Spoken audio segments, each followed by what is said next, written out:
God.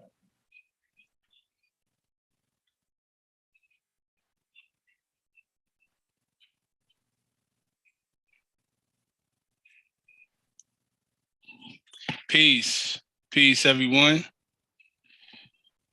This is Brother Shem El, and you are gathered to a special edition of What is Your Nationality? Peace, everyone. And basically, I have with me a good friend of mine, a good brother. There's so many things I could say about this brother. I've been knowing this brother for quite some time, and I've watched his growth. He's watched mine. He's a faithful member of the Moorish Science Temple of America. He dwells here.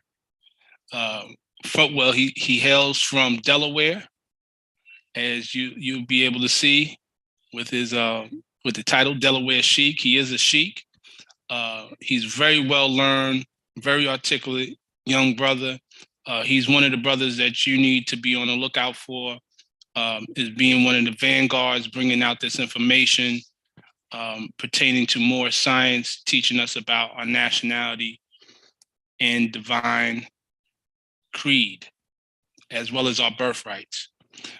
So without further ado, what I like to do is introduce to you my brother, Sheik, Brother J. Howard-Bey, Grand Governor of Delaware, Islam. Islam. Praise Allah. Thank you, Brother Shemel, for having me on your broadcast. It's definitely an honor. It's a privilege, and moreover, it's definitely a duty. So I want to give that gratitude to you, brother. Thank you so much. Gratitude, appreciate it. No, you are welcome. I just want to say, basically, would you mind?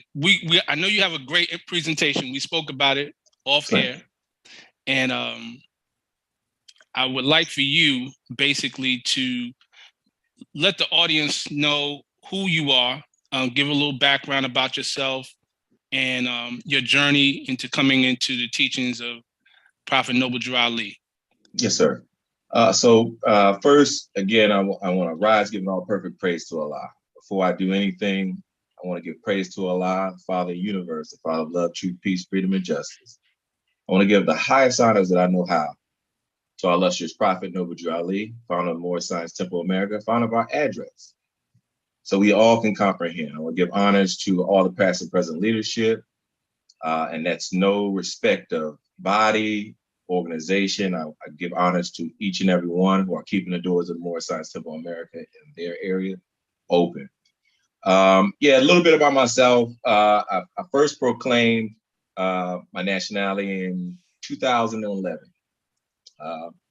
I was interested in Moorish science as a child. I was involved in a lot of things. I went to a school, had a big picture of Marcus Garvey. I always wondered who that person was. Growing up in the city of Detroit, Michigan, born and raised, I found myself yearning for knowledge, Islam. So around 2011, I actually went into an actual temple. And to add to that, it was a temple that the Prophet actually established when he was in the plane, Temple number 11 in Philadelphia, when I had moved to Delaware. The Grand Sheik there was Azim Hopkins-Bey, very kind individual, started the fire.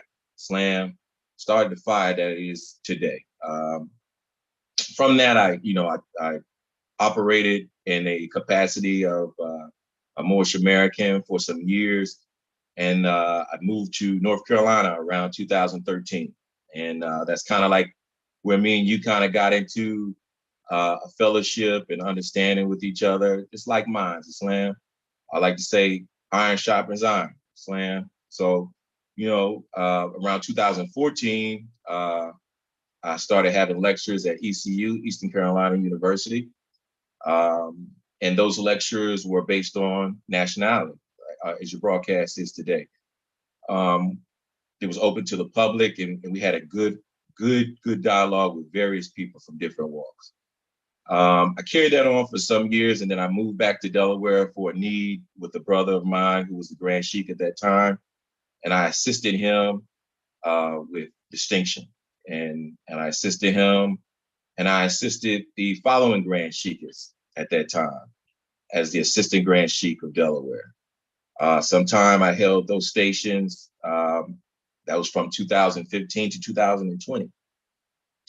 I also held other stations. I rose to a position of acting Grand Governor for the state of Delaware.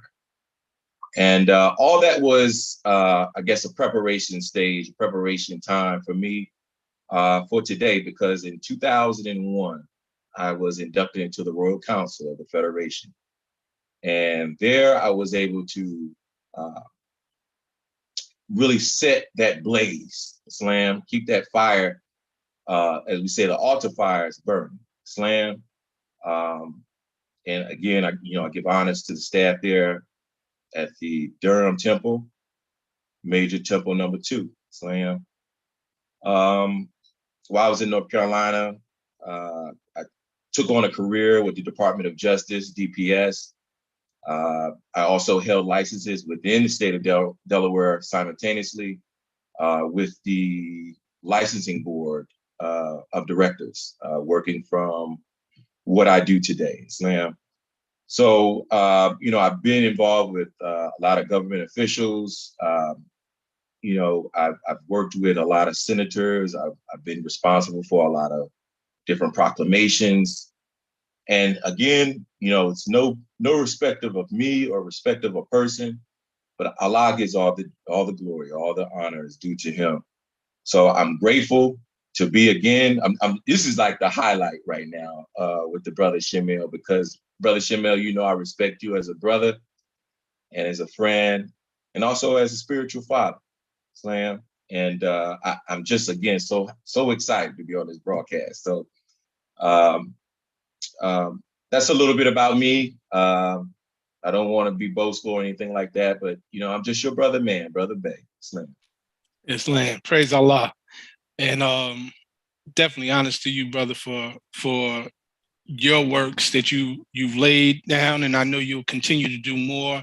I wanted to, before we get into the presentation, I just wanted to ask you, because you mentioned a very poignant thing about coming into the knowledge of the Prophet, and you having the blessing of going into one of the temples that the Prophet established in Philadelphia under the leadership of our good brother, Grand Sheik Azim Howard-Bey. Very, very good brother, beautiful family. Inshallah, I will have the opportunity, I pray that we have the opportunity to interview that brother as well, because he's a very accomplished author. I know he has a new record out. I have it. Excellent work. The Science Within More is Science. So inshallah, I'll have an opportunity to interview that brother as well. But you mentioned about the fire was lit. And if you could just elaborate a little bit on what was it about these teachings that lit that fire? Islam. Well, previous to, and I want to be very clear, that was the first time I actually entered into a temple. I was still in the science of Moors at that time. Again, I was dealing with a lot of different groups. But when I entered the temple of the Prophet Noble Drew Ali, it really put me at a position of peace, Islam, and a lot of that is attributed to the brothers and sisters of Temple Number 11, because I can't say anything ill about them. But the love and that holy zeal was felt that night.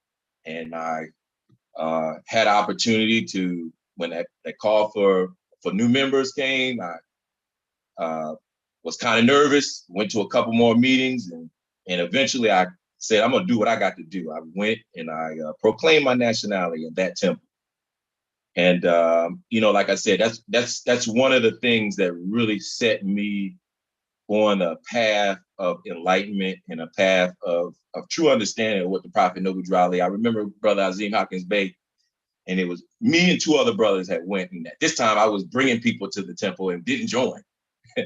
So I was bringing people to the temple. I was like, oh man, yeah, temple, man, look at the temple. But I was kind of still debating if I can join due to the fact that I was in Delaware and didn't have any transportation at that time. So it was kind of like that excuse, that excuse of why I shouldn't do it. But it was one particular time where the brother had took me and two other brothers. And one was the past Grand Sheik in Delaware. And the position of questioning and answering arrived. And the one thing they asked was very, how can I say, it was very penetrating.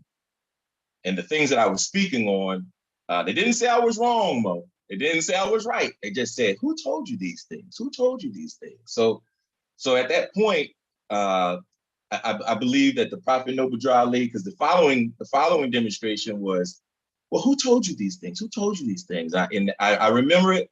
I was on conference calls with brother Sharif and all these other things because he was familiar with the path that I was coming through on the East Coast.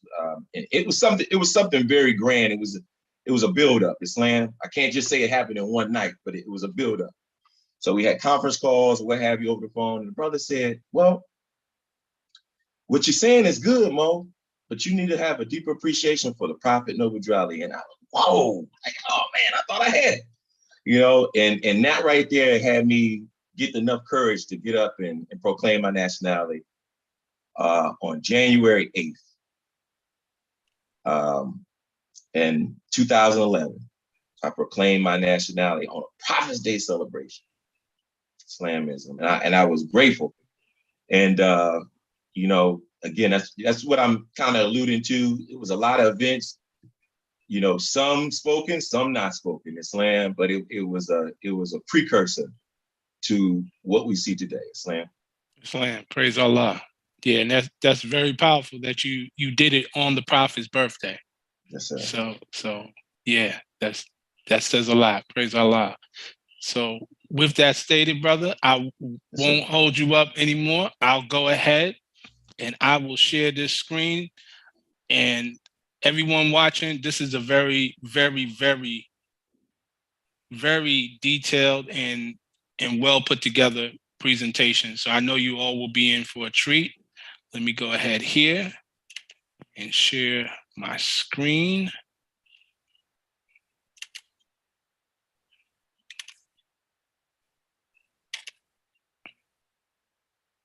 Islamism. So while the brother's doing that, I'm just going to give a brief introduction of how this topic actually was presented to me. Praise Allah, give honors again to the Temple number 2 in Durham, North Carolina. The economic conference just passed. It was a success. Praise Allah. I was able to speak briefly on the economic conference as well as yourself, Brother Shemil, and the governor of North Carolina. One of the things of the topics that I got was civilized social order, affectionately called topic number 3. So this came about with the think tanks of the masterminds of Temple number 2. And I've always been a person to try to take on a task. So when they gave me the title, I said, oh man, that sounds pretty deep just from the title, Civilized Social Order. So I was geared up to go ahead and give that presentation, but with Allah's will, I wasn't able to give this particular PowerPoint slide that day, but I was able to talk briefly. So this will be a continuation to that particular economic conference. And the topic that I was given again was topic number 3, Civilized Social Order. So let's go ahead to the first slide.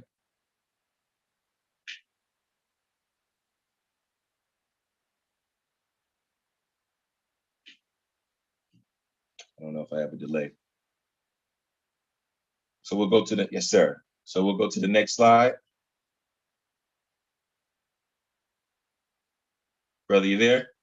Islam, it's not showing? Not on my end, not on the screen share. Okay, so let me do this. Sure.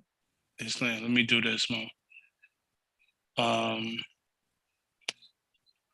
gonna take it out. And I It might think be on my end here. I'm going to do something a little unique. Okay, because we may not be, I think I know what it is, Mo. Let me stop the screen share. Let me stop the screen share. Okay.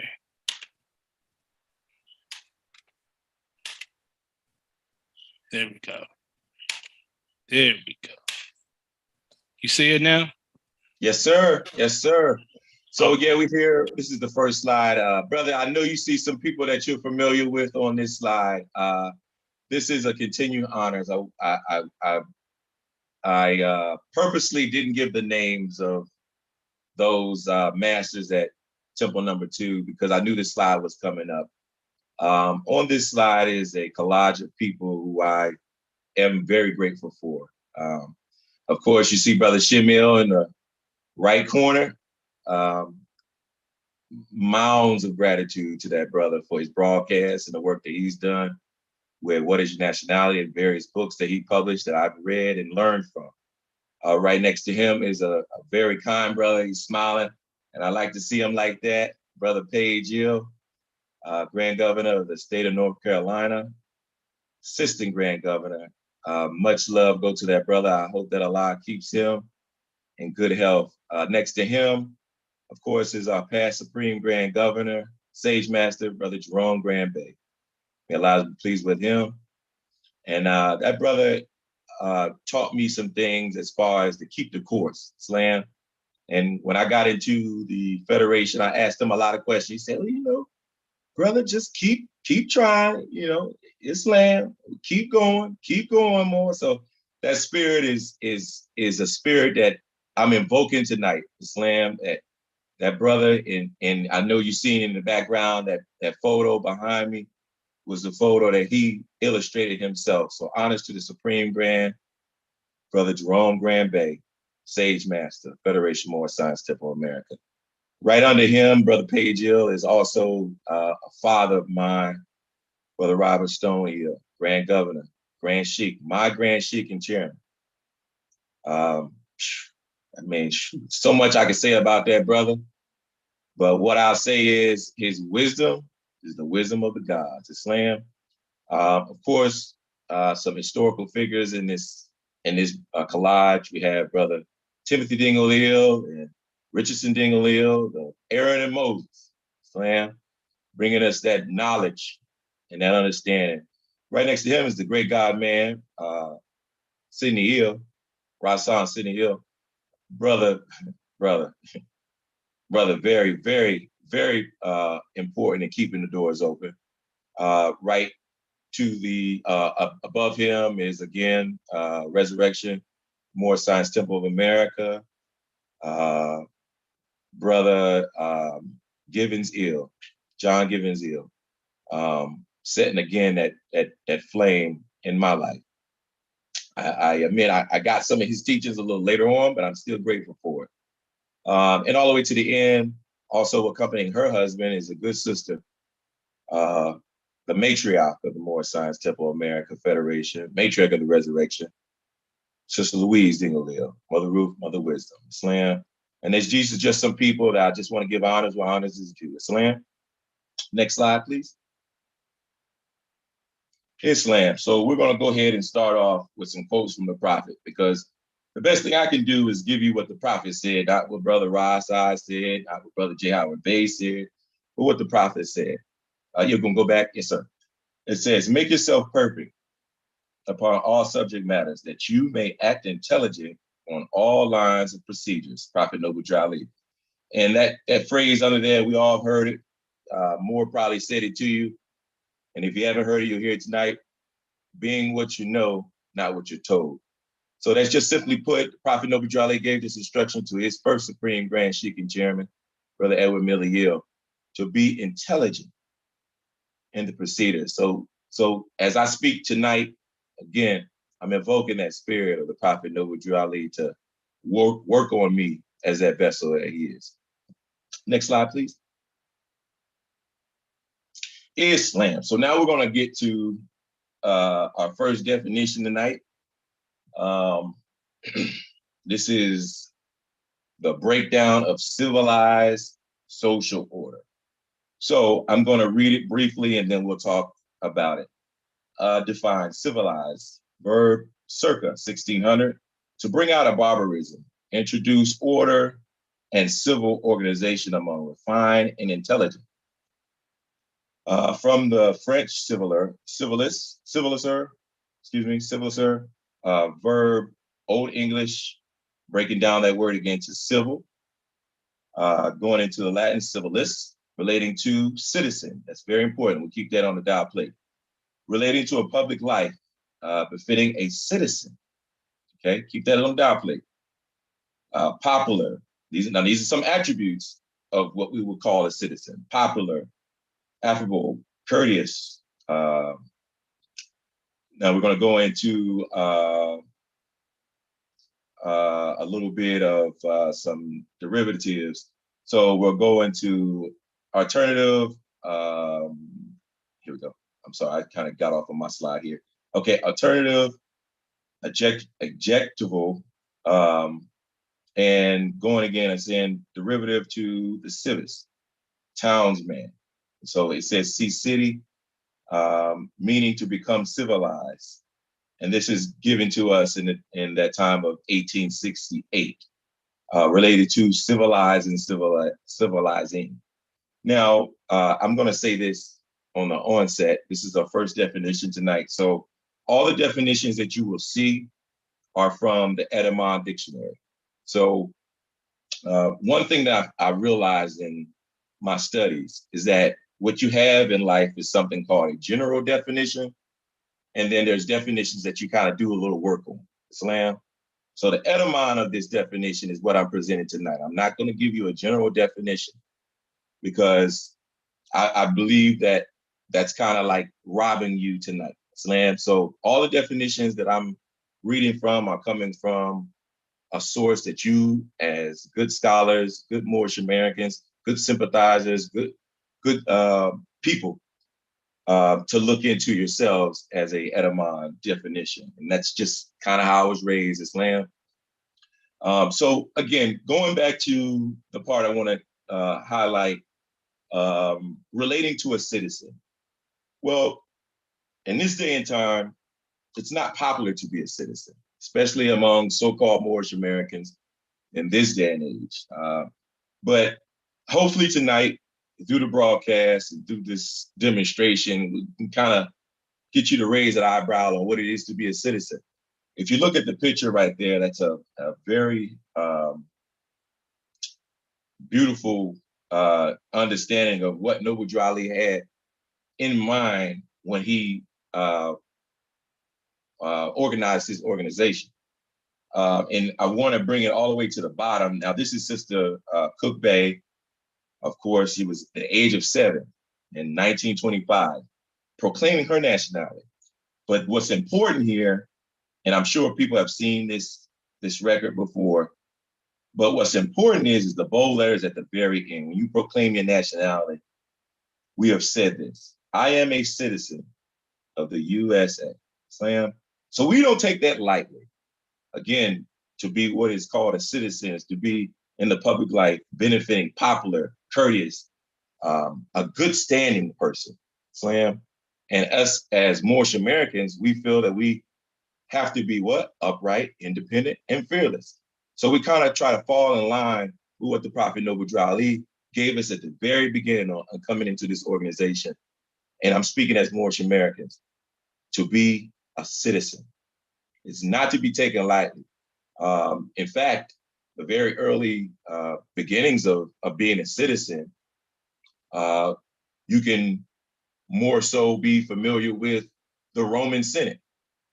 Not everyone spoke. You had to be a citizen to speak for that particular province or area. So it is something not to be taken lightly. Prophet Noble Drew Ali said that in his writings, he said, and I'm paraphrasing, he said that those who are classed as undesirables, okay, class of undesirables, and that's getting into dealing with Negro, Black, colored, Ethiopian. Those undesirable names you kind of putting yourself open for mistreatments. And the prophet went one step further and said, the people who can give those mistreatments are citizens. Islam. So just let you understand that power that it is to be a citizen. Islam. Civilized, related to civilization, of course, the root words being civil, and we'll go into that. So let's get into the next slide. So I just want to be very clear. The Prophet Noble Ali just didn't leave us in a cliffhanger about saying, oh, it's on your nationality card. He didn't just leave you and say, oh, I'm a citizen, what's next? Islam. In his holy record, the Moorish Science Temple of America, we have the Holy Quran.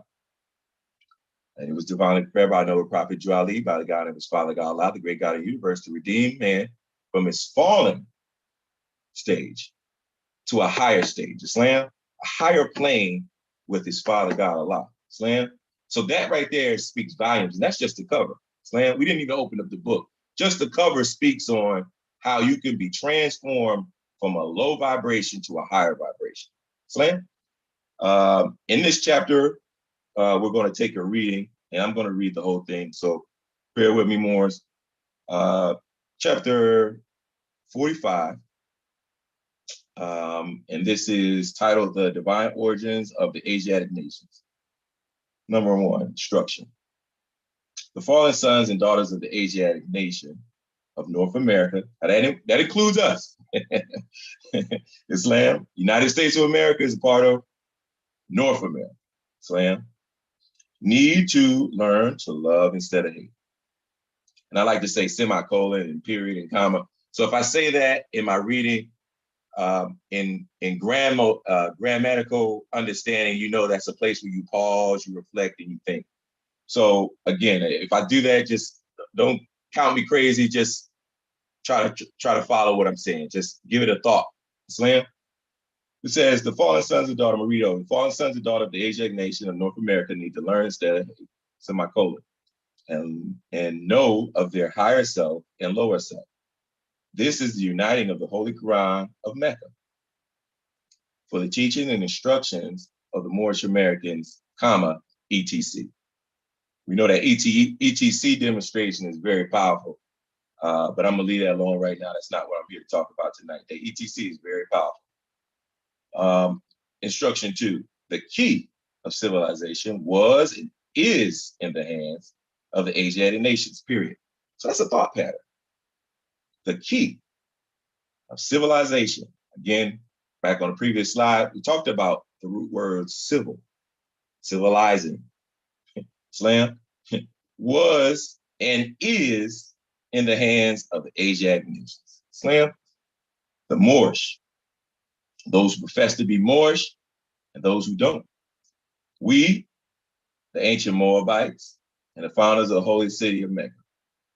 It says the Egyptians, who are the Hammatites, and the direct descendant of Mizraim, the Arabians, seed of Hagar, Japanese and Chinese, the Hindus of India, the descendants of the ancient Canaanites, Hittites, and Moabites of the land of Canaan, the Asiatic nations of North, comma, South, comma, and Central America, the Moorish Americans and the Mexicans of North America, Brazilians, Argentinians, and Chileans of South America, Colombians, comma, Nicaraguas, comma, and the natives of South Salvador, and Central America, ETC again.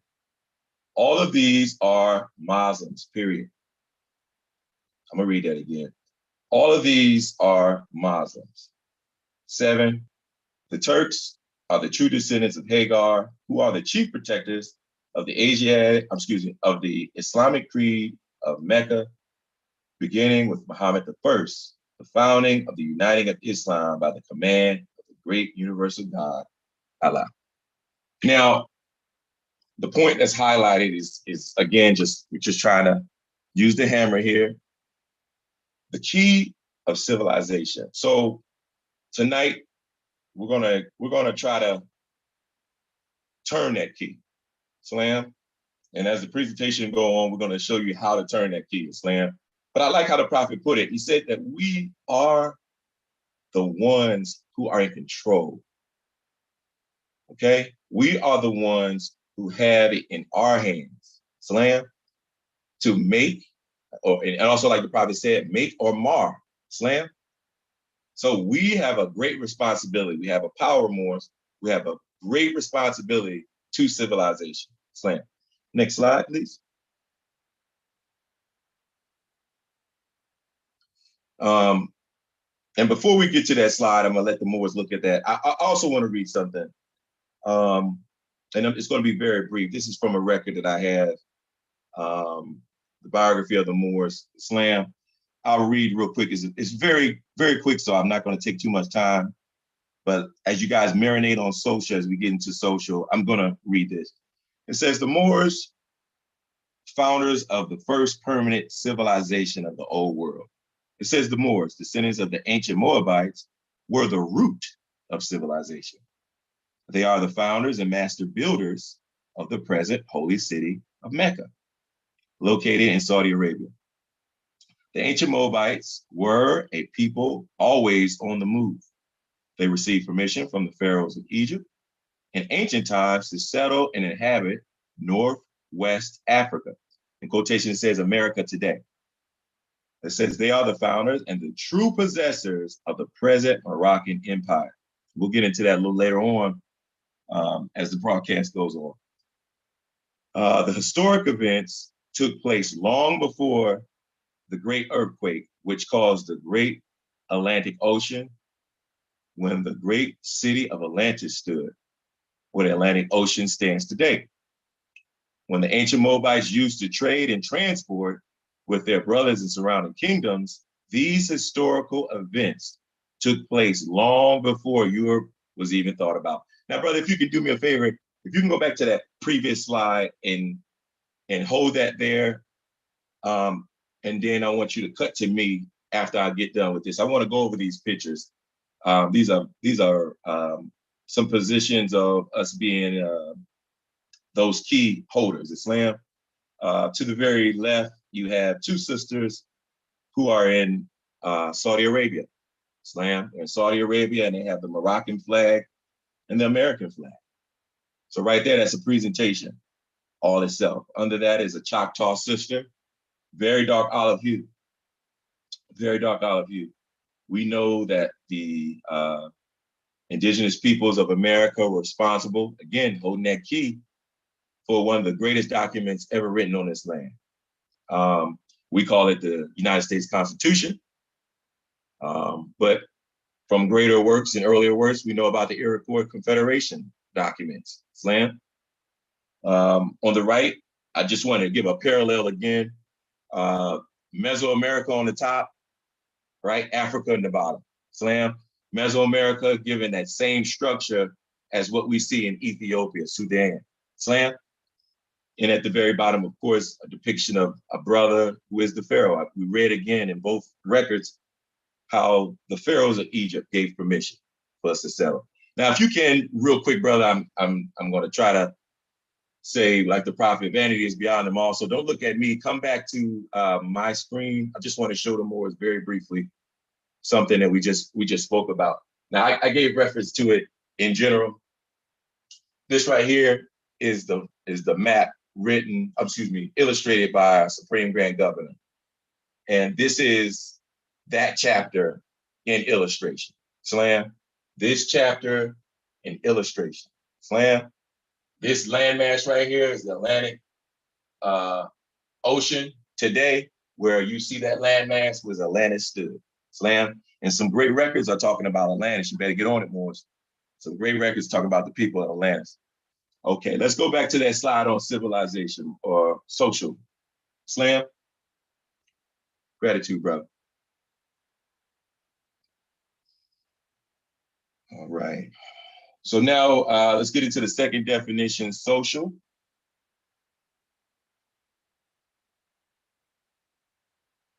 And I might be frozen. Okay, there we go. Great. Thank you, brother, man. I appreciate you.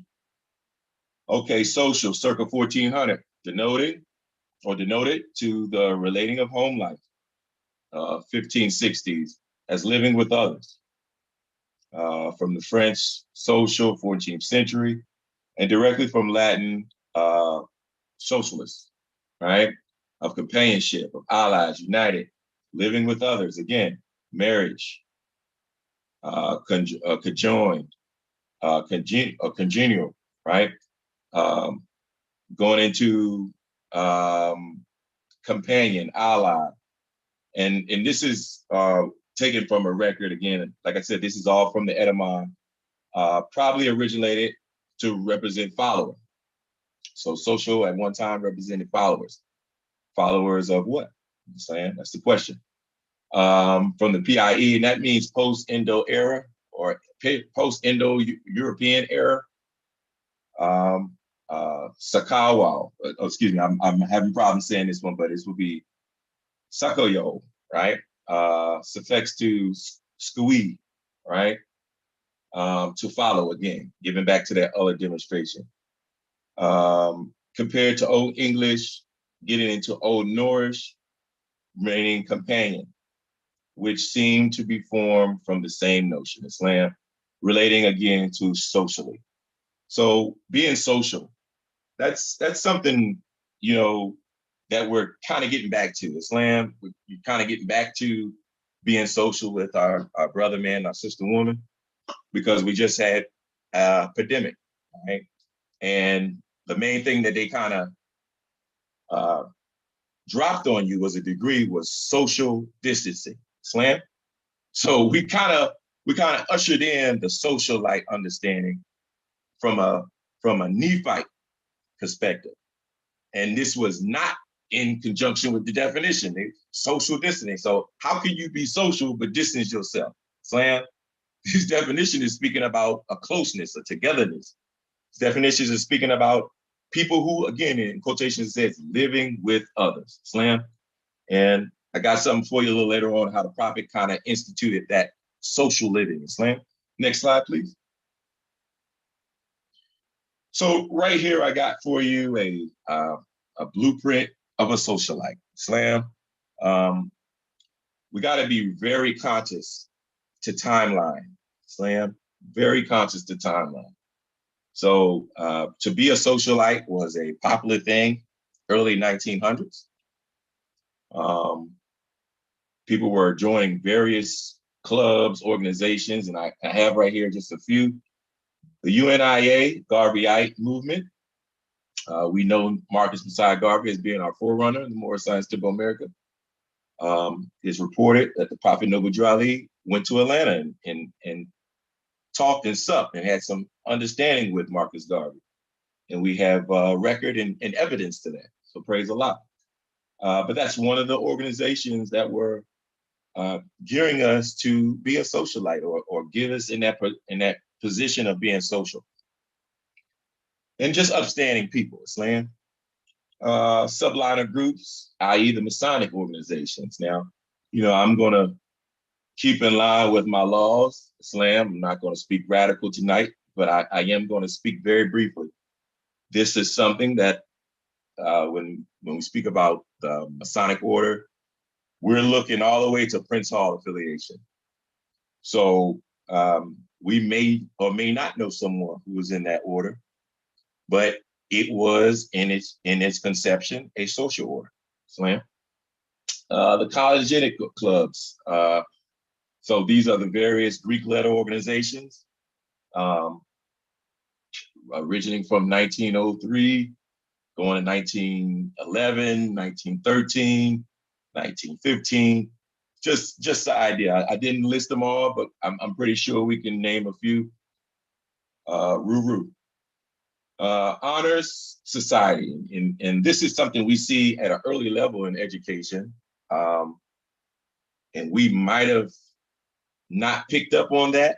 We might have, but the honor society, you graduating from high school, some are inducted into an honor society. Islam. So we see even in education that pathway also being, you know, in the position of being social.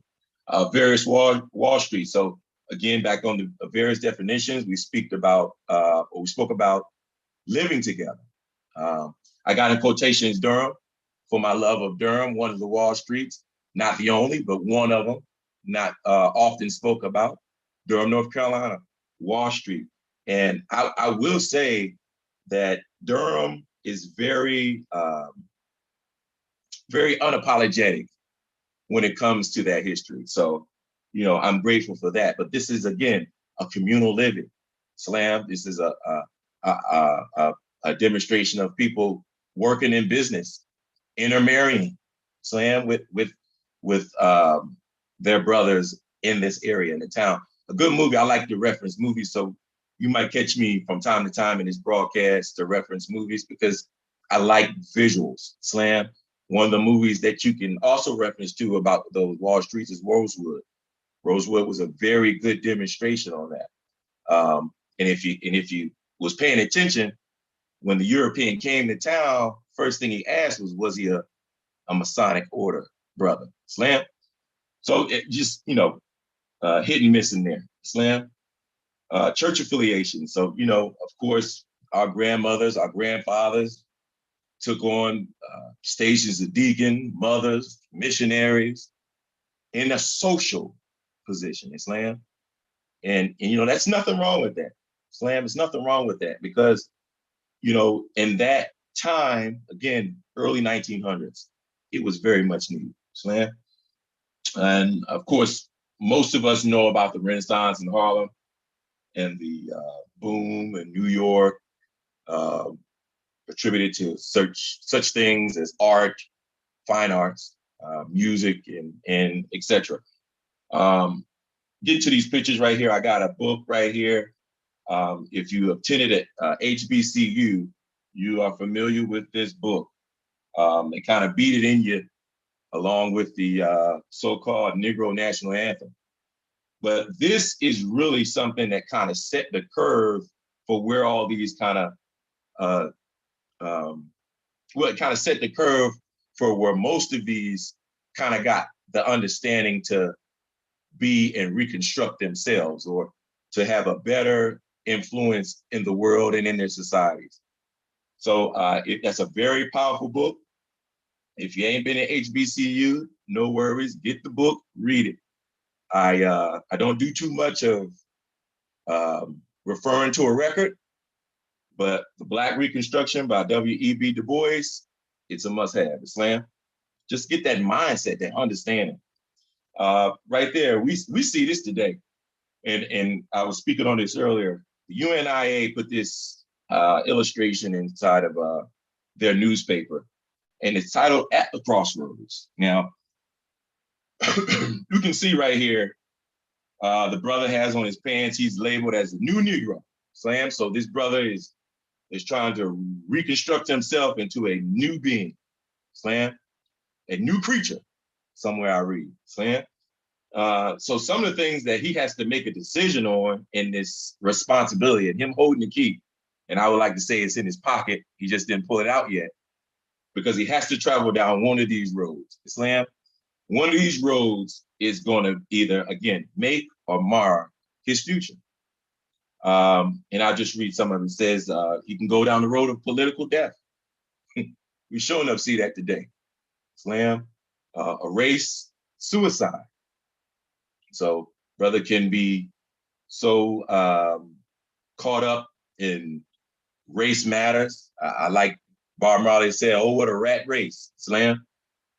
He can go back to slavery, and it's not necessarily a chain demonstration, but a mind demonstration. And it kind of goes back up to that same one, mental paralysis.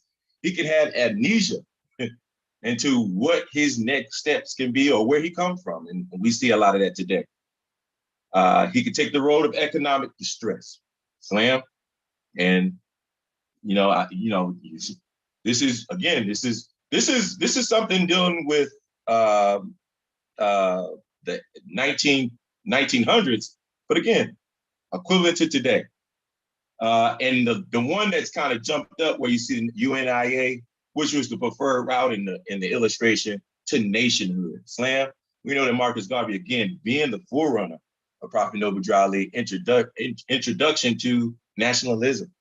So again, the brother has the choice to take these roads. I will put that to you. What road would you take, Slam? The following picture after that is, it's a socialite group of sisters.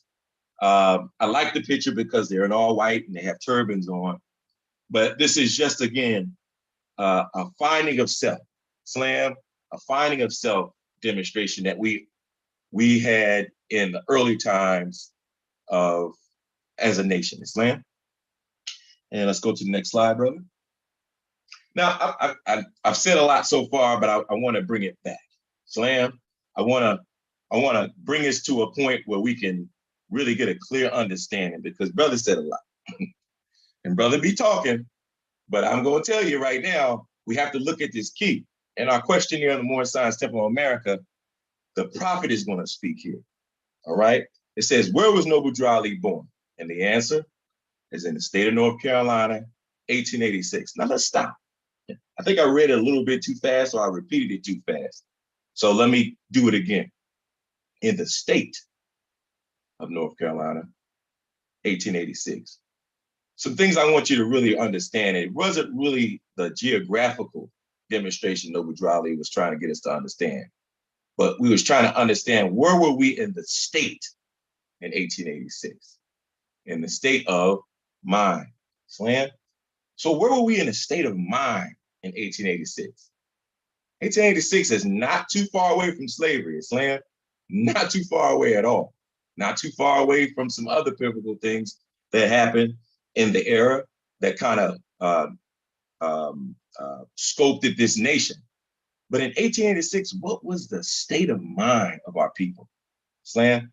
Praise Allah for Noble Drew Ali being born, because that's the highlight of it all. Noble Drew Ali being divinely prepared, coming in a time where it's reported that when the Prophet Noble Drew Ali was born, they were on the field, and the field was dark. Islam. When Prophet Noble Drew Ali was born, then we seen a new ray of sunshine. Islam. So this again is a question, but just like all those questions that we receive in the Moorish Science Temple of America, it has you to think. It's an answer, but you also must have a reflection time to think on the answers and the questions in a respective manner. Islam. So let's stop there and let's think about the state of mind that we were in 1886. Next slide, please. Islam. 1886, I'm going to say it straight out. This was around, but we're going to get to some very key points here. Incorporation. In 1886, we had a state of mind that we were out of slavery. And this was the law of the land, okay? It says the Bill of Rights applied to the states and limits to the power of the state governments. So I'm going to stop right there. I'm going to kind of break that down. Now, the Bill of Rights is something very powerful. Again, we have constitutions that are state and federal. Sam, I'm going to say that again. Each state has a constitution. So when we separate it, please know what we're speaking on. We're speaking about state and federal. Now, when we get into the demonstration about the United States Constitution, that shall hold as a umbrella, Islam, to the state's constitution. Islam, there is no way that a state constitution is to negate or to cause disagreement to the United States Constitution. Islam. So I just want to make that clear. But this is very, very, very clear in this slide here that it does happen. Islam. Presently, I'm in the state of Texas. We've seen on the news a lot of things that were going on about the pro-choice demonstration. We have a conflict between state and federal. Islam. All right. So based on the 14th Amendment, which the Prophet Noble Drew Ali gave us the key on that, and due process clause. Now, brother, I don't know if this is really to you, brother. I don't know if you remember, we spoke on that back in 2014. That was a demonstration that we were learning together, the due process demonstration. In my distress, Islam, we was learning about due process and the clauses thereof. So a remedy came from that.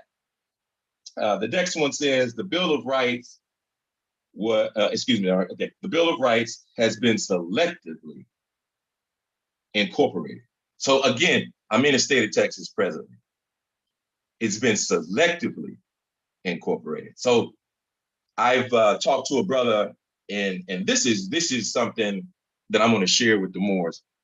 I talked to a brother. He was out of Kentucky, and these are some Bible Belt states that I'm talking about. So this is where you kind of see some demonstrations. And the brother had sent me the Constitution, his state's Constitution of Kentucky. Now, it looked good to me, but when I began to study it and further examine it, I seen one particular thing that was against the United States Constitution. So in this particular position, it said that we know about the first two of the United States Constitution, that Congress shall make no law infringing upon, or, and I'm paraphrasing again because I know we got a lot to cover, and we only on like what, the 6th slide. So again, the Constitution, first Constitution talks about the rights and freedoms of religion, Islam, and the expression of press, Islam, which we're benefiting off of today. And the second one said, I got basically the right to shoot you for it. Now, in this demonstration, it talked about some very important things. In this demonstration on the United States Constitution, it was very clear. You cannot, no state shall make a religion that state's religion. So just to, kind of, bring it on home, try to, get Moors to understand it. The United States Constitution says that no state, North Carolina, Kentucky, Texas, Delaware, Mississippi, Alabama, etc., cannot say, okay, in Alabama, you got to be a Christian to be a citizen, or you have to be a Christian to be in this. And then we're gonna think of that's a state's level, and then again as a national level or federal level, to be in America, you got to have the religion of Christianity. That's what basically the synopsis of what those two amendments are about. Now, in the United States Constitution, it's very clear. But in the Kentucky demonstration I've seen, and I'm paraphrasing again, it said that you may not take office if you deny the risen Savior. Now, let me be very clear. We as Moorish Americans do not deny the Savior, Islam. So I didn't take any vex from that. However, it is a slight deviation of being selectively incorporated. Islam, being selective. And I like the next part that says, meaning that the civil liberties have been incorporated on a case-by-case basis. So I got to be honest, at one time, there was someone who, in the Kentucky demonstration, wanted to run for a public office and was not a Christian. Islam, somewhere along the drafting of that Constitution in Kentucky, they put in there that you cannot run for that public office, Islam, if you denied the risen Savior. Islam. So that's just an example about how selective when you're dealing with incorporation, Islam, and we're dealing with the bills of rights, Islam. And this is, I'm bringing it out because the United States Constitution, I've said it already, and I'm gonna say it again. It should be clear cut when we're looking at the United States Constitution. I'm not gonna make this a state religion. I'm not gonna endorse a state religion. So no state can say in turn, hey, listen, more science civil America, you gotta be here in this citizenship. Vice versa, Islam. So I hope that was made clear. And we'll kind of go again on that again. But I like what it says. It says, meaning that the civil liberties, which is a very hot topic now, liberties, Islam, is on a case-by-case basis. Islam, next slide, please. Now let's start talking about some case-by-case basis. Islam, again, 1886, okay? 1886, right out of slavery. Right out of slavery. I got you a timeline right here. Islam, we're in a new era in time because I know the viewers are looking at the list, and when they get down to the bottom, they say, oh yeah, that's what I know about. But let's go over some of these case-by-case basis. Islam, in 1841, The Amistad case. Again, I like to reference movies. Very good movie, Amistad. Give us free. Okay?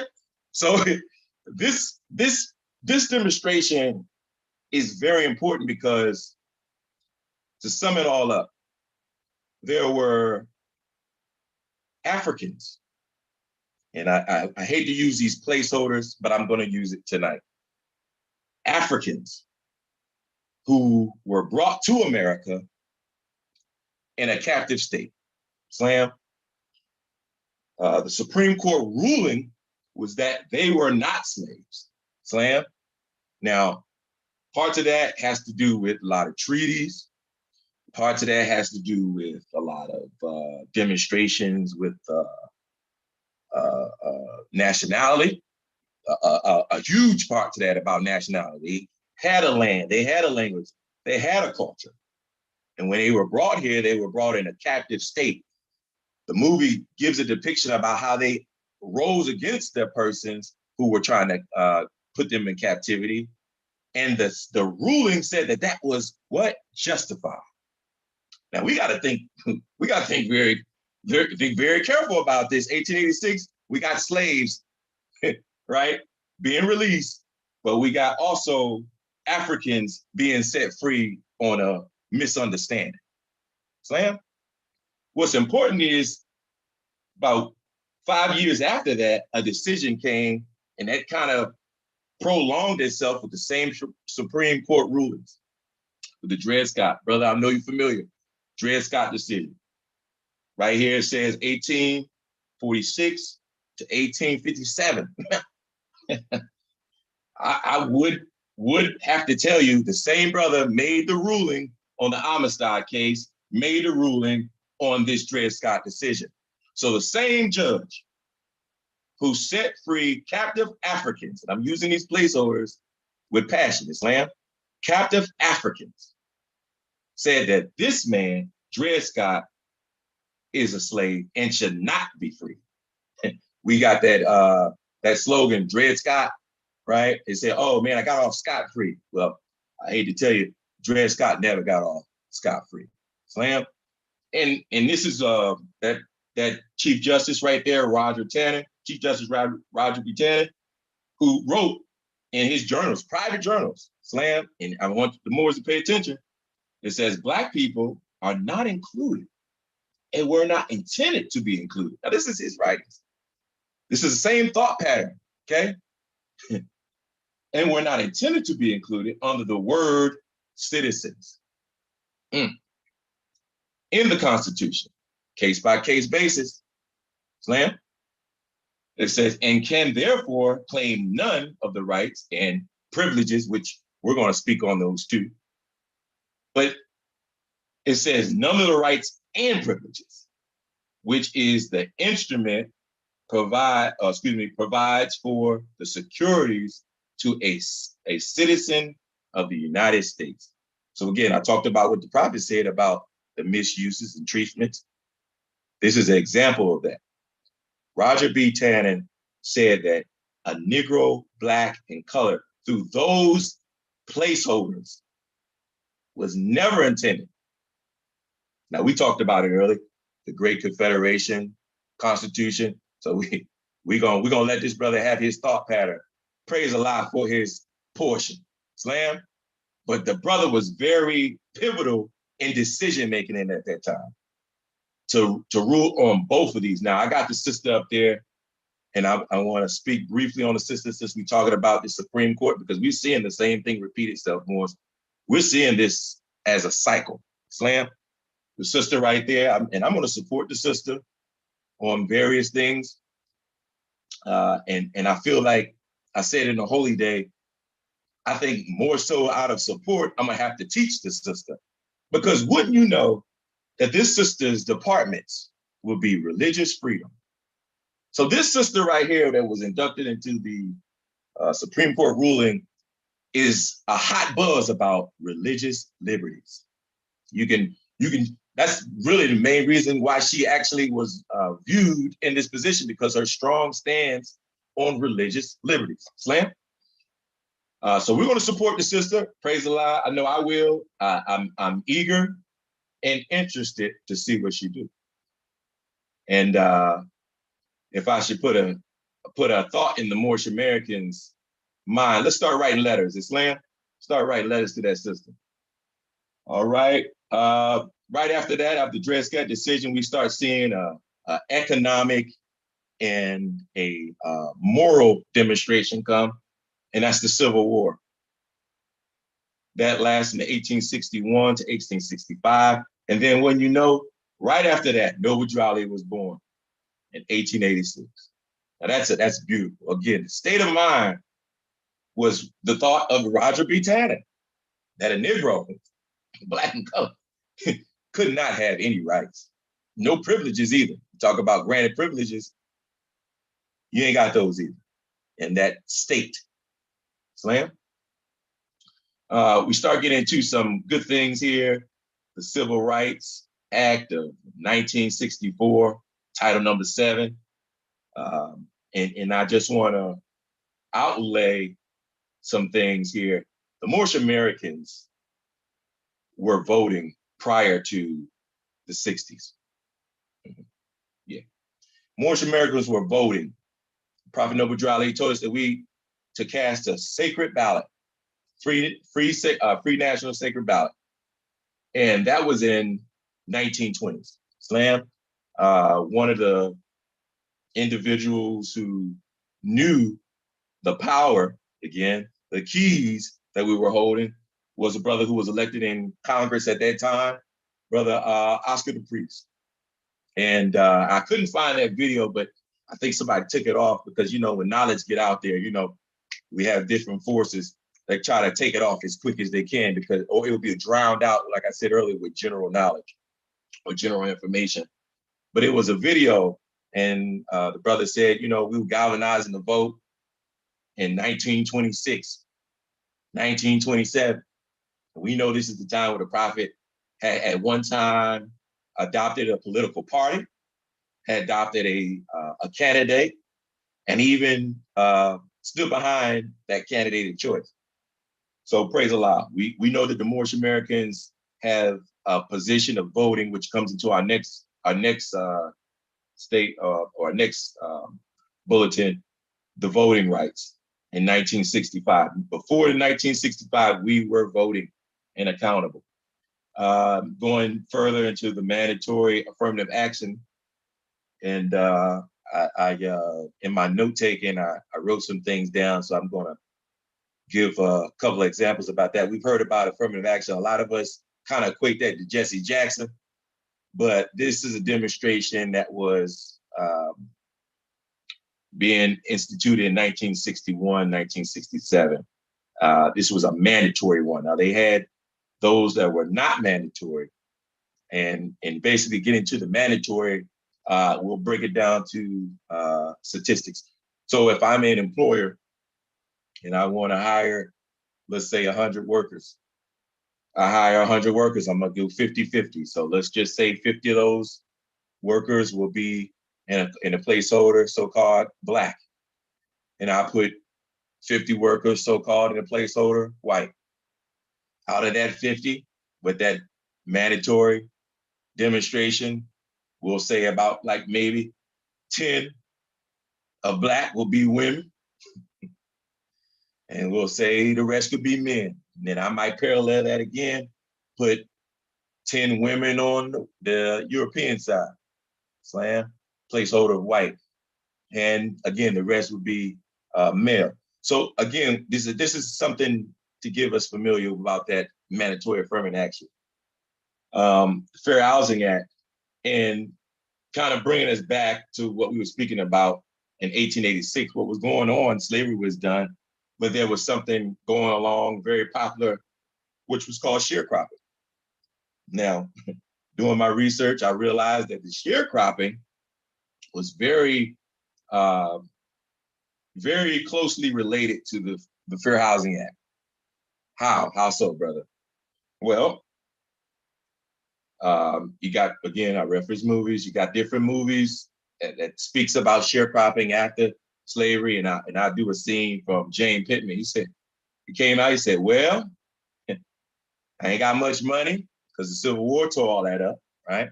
Said, I ain't got much money, but if you want, you can leave or you can stay. You can work on shares, and whatever you work over the benefit, you keep. Now, that's a conundrum right there, because even in that position, the land was the owners previously, so they were staying on the land. So he was charging rent. He gave a demonstration about not always making the quota, Slam. So we've seen a lot of that demonstration happening. So it wasn't enough to really get out and be independent on our own, Slam. However, the Fair Housing Act kind of relays to some things that we see today, because you can take a brother and this brother be, again, a placeholder, so-called Negro, Black, colored, African American. And he could have a job, and he could be a manager at that job. And it could be a European working at that same job. Things would be different. How so, brother? The pay rates will be different. The living conditions will be different. And this is partly because a lot of understanding was given to the European about being in a majority. They say majority rules. This majority understanding, in Delaware, there's various social civic clubs. So, and even in Chicago, we know the prophet spoke on this, about the Polish Jewish connection there. But there were civil societies in place so they wouldn't get the bad end of the stick. Slam. These individuals will come together and put what they have, what is the Polish Civic Association. Very powerful, galvanizing in numbers to defeat coming out of what they said, the ghetto. Slam, we know who's in the ghetto today, but due to these organizations and due to these actions from Europeans and various classes of Europeans, they were able to raise themselves out of this particular situation of being in the ghetto. Slam. Disabilities Act coming in a little something familiar. I know a lot of, I was born, a lot of these I wasn't really born yet, but I was born Disabilities Act. We've seen a lot, a rise in the Disabilities Act, basically in employment, EEOC, Equal Employment Commission, very much pivotal in that legislation in 1990. And then again, it says 1991, the Civil Rights Act was amended based off of that, again, case-by-case demonstration and those remedies that were taken therefore. So in 1991, it was a discrimination case that took place. And from that, they had to amend that same Civil Rights Act in 1964, Title number 7, to, and you can check this out and look at it for yourself, in 1991. Slam. Now, again, the title is New Era Time. In the 2000s, we are in this area. So we're seeing things, and I have a few of them here. Police brutality reforms, very heavy. This is being equated to civil rights. Slam. The pro-choice, I spoke on that earlier, being equated to civil rights, right? And again, we're seeing numbers in this demonstration, but it's a key to that, Slam. And this was one, I put this on for a demonstration as well, weight biasness. Now, this was kind of new to me, but weight biasness, there are cases that people have won due to discrimination of their weight. And that's 4 or less. Slam. I have a friend who's a person who works in a field of dealing with flight attendants. And I hope to take a time to go to Morocco this year. But to get there, it's a certain airline now. My friend told me that this particular demonstration with their storages are top of the line. And they have, and this has no respect of person to how we do things in the United States of America, because that's in Saudi Arabia. This is a whole nother airline, a whole nother demonstration. But they said that if you're a certain weight or a certain complexion, you will not be hired. So this is a demonstration that we see, Slam. And again, just to bring us in a mindset. So again, I'm gonna back the sister. I hope the sister do good things, but I gave that out. I hope the Moors, especially officials within the Moorish Science Temple of America, we need to reach out to that sister and do it immediately. Slam, let's go to the next slide. Slam. So I got some pictures here. Now, I've seen this picture before. Maybe you have to the left. On the license plate, it actually gives the date, 1941. These young men in Chicago, Illinois, right? They're hanging out, looking on their Sunday's best. You might have seen it. I was in an Art Depot. I've seen this before. So it's very significant in history to the time to give us a view, a lens of how our people were not in a state of raggedness and slum and in a position. You see the Prophet Noble Ali, again, I said it before, he told us to be upright, independent, and fearless. You know, he said Moorish Americans should look their best. These Moors, and again, all of these are Muslims, Moors, being proclaimed or not proclaimed, these Moors look really good, very good. And they're Sunday's best on a Cadillac right there, you know. Right over there, again, you might think that this is slavery, but this is sharecropping. I specifically got this picture to show a sharecropping demonstration. Next slide, please. All right, and this is another photo right here. These are some portering demonstrations. If you watch the channel, I don't really watch the channel, but coming up this weekend, it's gonna be a demonstration called the Porter. And I put this slide on here for a number of reasons. It's reported that the Prophet Noble Drew Ali himself was a porter. Referring to, again, movies, I love to do that. If you remember in Spike Lee's joint, Malcolm X, Malcolm X started off when he went into Beantown, he was a porter. And he linked up with West Indian Archie. He said, you know, what you want to do? You want to go ahead and be a porter all your life? So I look forward to looking at that broadcast about a porter, because even in the reviews or even in the commercial, he talked about how they were influential in civil rights. Slam, next slide, please. All right, so this is, again, trying to stay in line of the law. I didn't name off many, but I have some examples here. To the very left, top left corner, you have, I'm just gonna go out with the Boule, Sigma Pi Phi organization, originated in 1903, Sigma Pi Phi. These are some founding members of Sigma Pi Phi, a fraternity, who at that time, there were learned individuals who were battling some of the same things that we discussed in the previous slides, but battling some discriminations. Slam. Most of these brothers were doctors. So you have to look at, when we look at Black History Month, we learn about doctors who are successfully performing the first open heart surgery or brain surgery or the inventors and things like that. This is along that time. But in Philadelphia, Temple, and it's a deep demonstration, deep connection to that.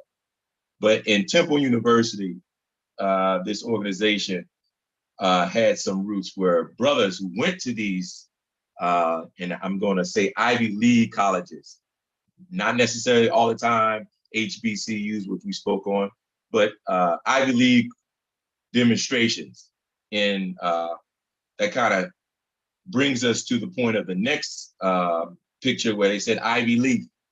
So again, trying to find a place, trying to get an understanding of ourselves. Still not quite there, because even in this organization, the Boule, they were searching outside of self, and it's very evident in the letters that they use, being Greek origin. Now, I'm gonna be also that person to say that yes, there were uh, Asiatic or Black influences. You have very heavy descriptions of when Plato and various scholars that are attributed to Doctor, that Hippocratic oath and everything like that, said he went and he saw burnt faces, Islam.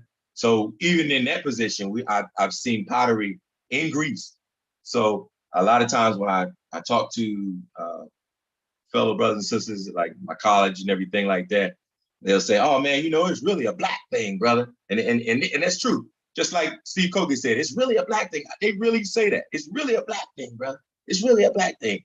But the understanding, the conceptions, and one who walked that path, there's a lot of things that they're not telling you about your own, as we said before, master builders of that civilization, those who are the precursors and the predecessors of greatness. Slam. But I'm gonna leave that alone. So again, that's the Ivy League, that's the Alpha Kappa Alpha Sisters. And of course, we see an organization at the very bottom, very well known, NAACP. It's not a secret. The founders of the NAACP did not look like me. So again, these are organizations that are being put together. I'm just going to give some background and dates. The Alpha Kappa Alpha was originated in 1908, Boule 1903, and again, NAACP 1909. So not far off from, again, that Reconstruction era in 1800s when we were released from slavery. Next slide, please. And again, I just want to keep it in the spirit of organizations that were doing great things. Islam. We honor Marcus Garvey. And this right here, I'm going to show you very briefly, just going over the pictures. Active Jews card. Prophet Noble Drew Ali gave us an understanding about keeping up with all lines of duty, and keeping in line with all necessities, keeping in line with paying your dues, Islam, and necessities. We see that Marcus Garvey had a dues card here in one of the various leagues that he had. Up at the top right there, we see the American banner. We also see the red, black, and green held by a brother in that demonstration. The honorary membership of the Black Rose Cross, or the Black Cross, excuse me, and the brothers of the UNIA military unit. We see that this is a chartered demonstration. And I don't know if the brother can zoom in. If not, it's okay. But what they're surrounding is a charter, Slam, a charter. So they're proud people. And this is something, again, like I said, bringing us into an understanding of nationalism. Little known fact, the Black Star Liner Corporation. I like this part right here. This is one of my favorite slides because it says capitalized, it gives the number amount. It says under the laws of the state of Delaware. Islam, when you know it.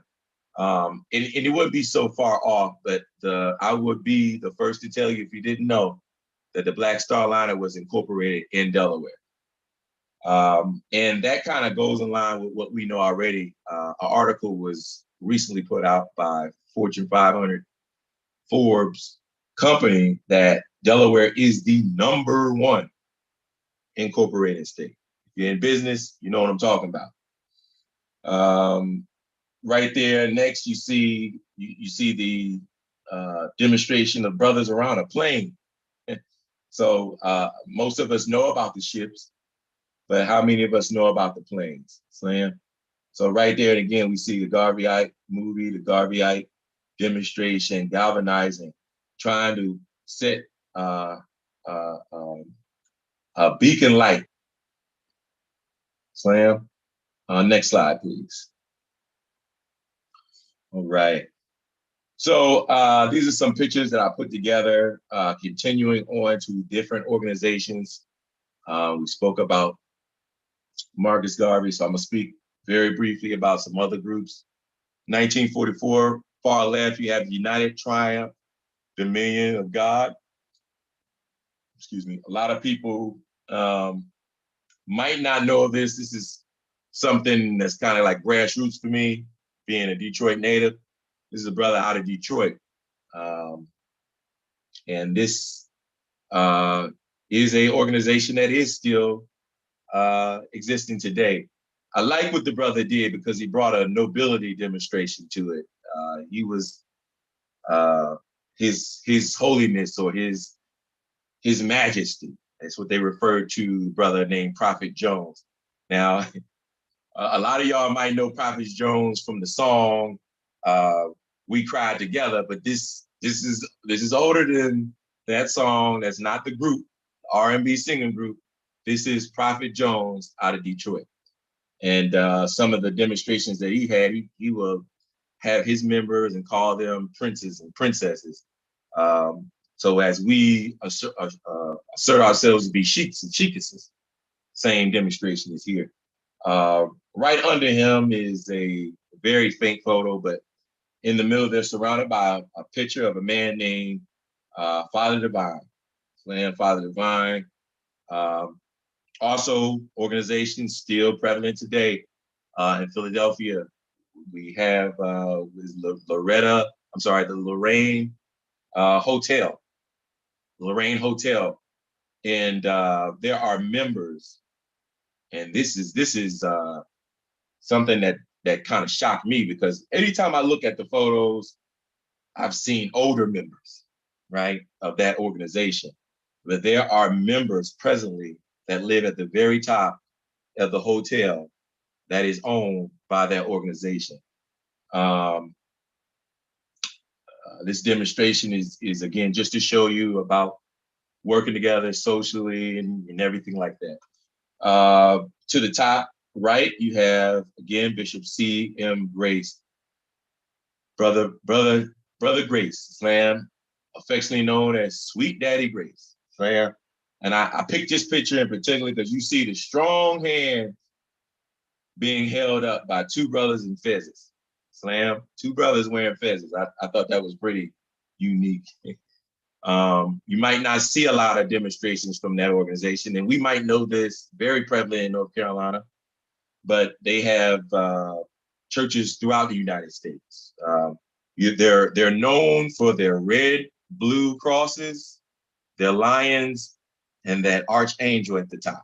So if you walk or you ride past a church that has three crosses, one red, you see two lions in the front of it, and you see Asiatic angel on the top, you're running into a church that this was founded off of. So the United House, a prayer for all people.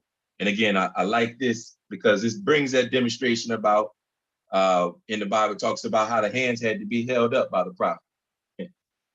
This organization is very successful. If you look, you see what they're handing them.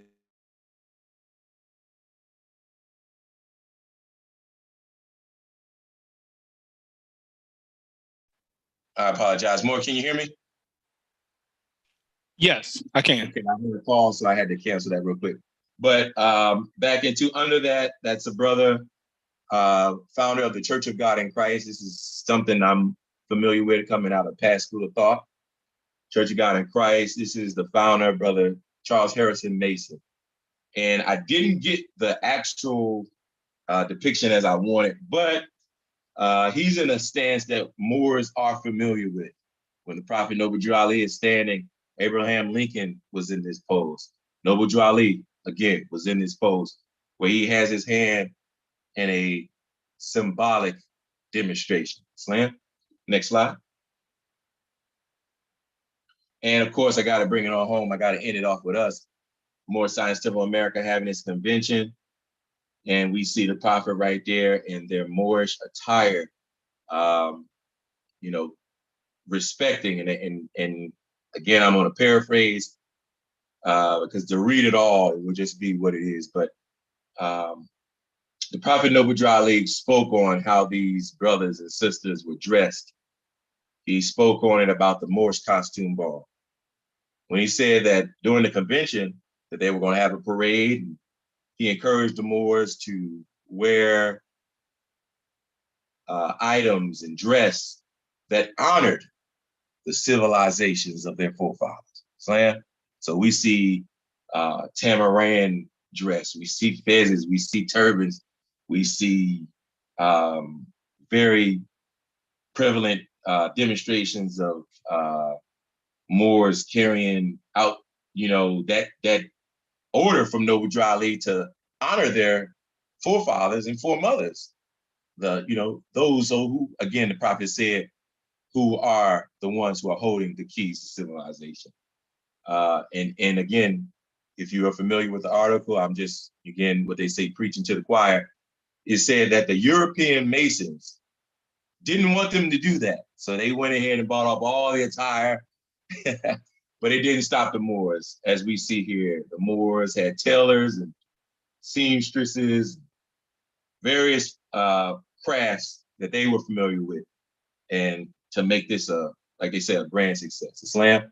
So that's, again, a picture of the convention. This is a part picture, but I wanted to focus on the Prophet Noble Ali and just some ideas of how they were in 1920s.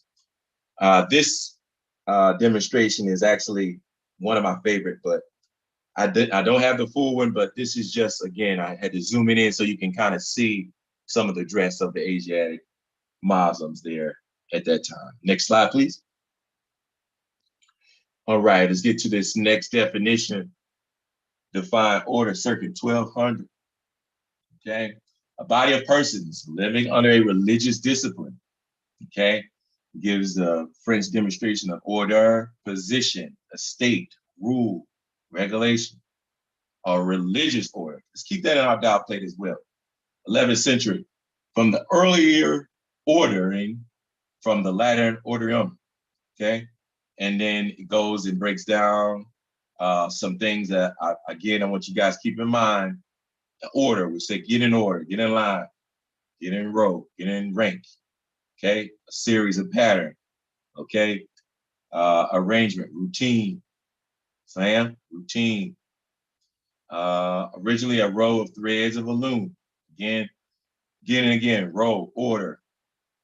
And in the last, it kind of goes again off of a person's, and again, these are still etymology dictionary definitions, but this was very interesting. The brother Wilkinson says, suggests as a variant of, again, pre-Indo-European root, right? To fit together, Slam. And this Asiatic divan finds it semantically attractive. So, dealing with the semantics of things, to put in order, to put together, to put in a rank, file, a row. Slam. Next slide, please. Oh, no, well, let's stop right there. Hold on, brother.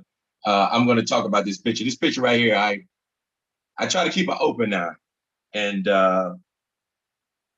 this picture, and again, honest to the brother Shem-Il, who in the works outside of the Moorish Science Temple of America, we have Uplifting the Fallen Humanity, which is an organization in the root of the sense.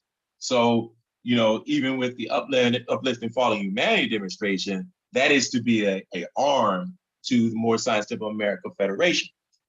And that arm is to help on various demonstrations as dealing with charity. Now, wouldn't you believe, I'm not sure if Moors will be familiar if that's in their area or not, but this was taken at a Catholic Charities, which is en route to the arm of social and welfare of the people. So this is a place in Delaware where they had this tapestry of St. Francis. And we see St. Francis, and we know the order, the Franciscan order. And if you know anything about the study of St. Francis, and I've been in I did a detail one time for a church because it was kind of worried about peddlers coming in Philadelphia. Well, they had a shrine to St. Francis, and when I read the shrine, they didn't want to give out too much, but they wanted to give just enough. They said they didn't know exactly where the brother was born, but they said he was in North Africa. So that was kind of deep to me. And in the demonstration, it showed about him being Asiatic. But when I was in Delaware and I went to the Catholic Charities, and this is something in conjunction with working with other organizations, I took this picture and I just thought I got a chuckle out because I said, man, they got this brother as an Asiatic, and that's just right. Somebody being from North Africa would look like this brother, St. Francis. So this is again taken at a Catholic Charities organization where they had attributed to a brother named St. Francis, who was of olive hue and Moorish descent. Slam. All right, next slide, please. All right, the executive ruler. Now, I don't have to tell you who the executive ruler is because it is no S on there. Slam. There's no S, so I'm talking about one. Slam, and that is Noble Drew Ali. The executive ruler. This is his order. Slam. This is his order. Slam. This is his demonstration. And I'm going to go a little further, not to give it away. His religious order. Slam. Says Moorish leaders' historical message to America. Now, this is taken in parts, but I'll read it. It says, and this is taken from, again, the Moorish leaders' historical message to America. The object of our organization, he's talking about the Moorish Science Temple of America, is to help in the great program of uplifting fallen humanity, and to teach those things to make our members better what? Citizens. So we shouldn't have no confusion. If you proclaim your nationality, you calling yourself a member of the Moorish Science Temple of America, don't get it twisted. You are a citizen of this great nation. It says a national organization with a Rotarian complex as it relates to branch temples became obvious with the increasing number and the inquiries of men and women in the different sections of our organization. There are branch temples in 15 different states at this time. Now, again, it's very clear that at this time there's 15. Of course, there's various temples now. Praise Allah. We just had our 100-year anniversary. So, again, we had various temples. So get on board. Since the work of the Moorish Science Temple was largely religious,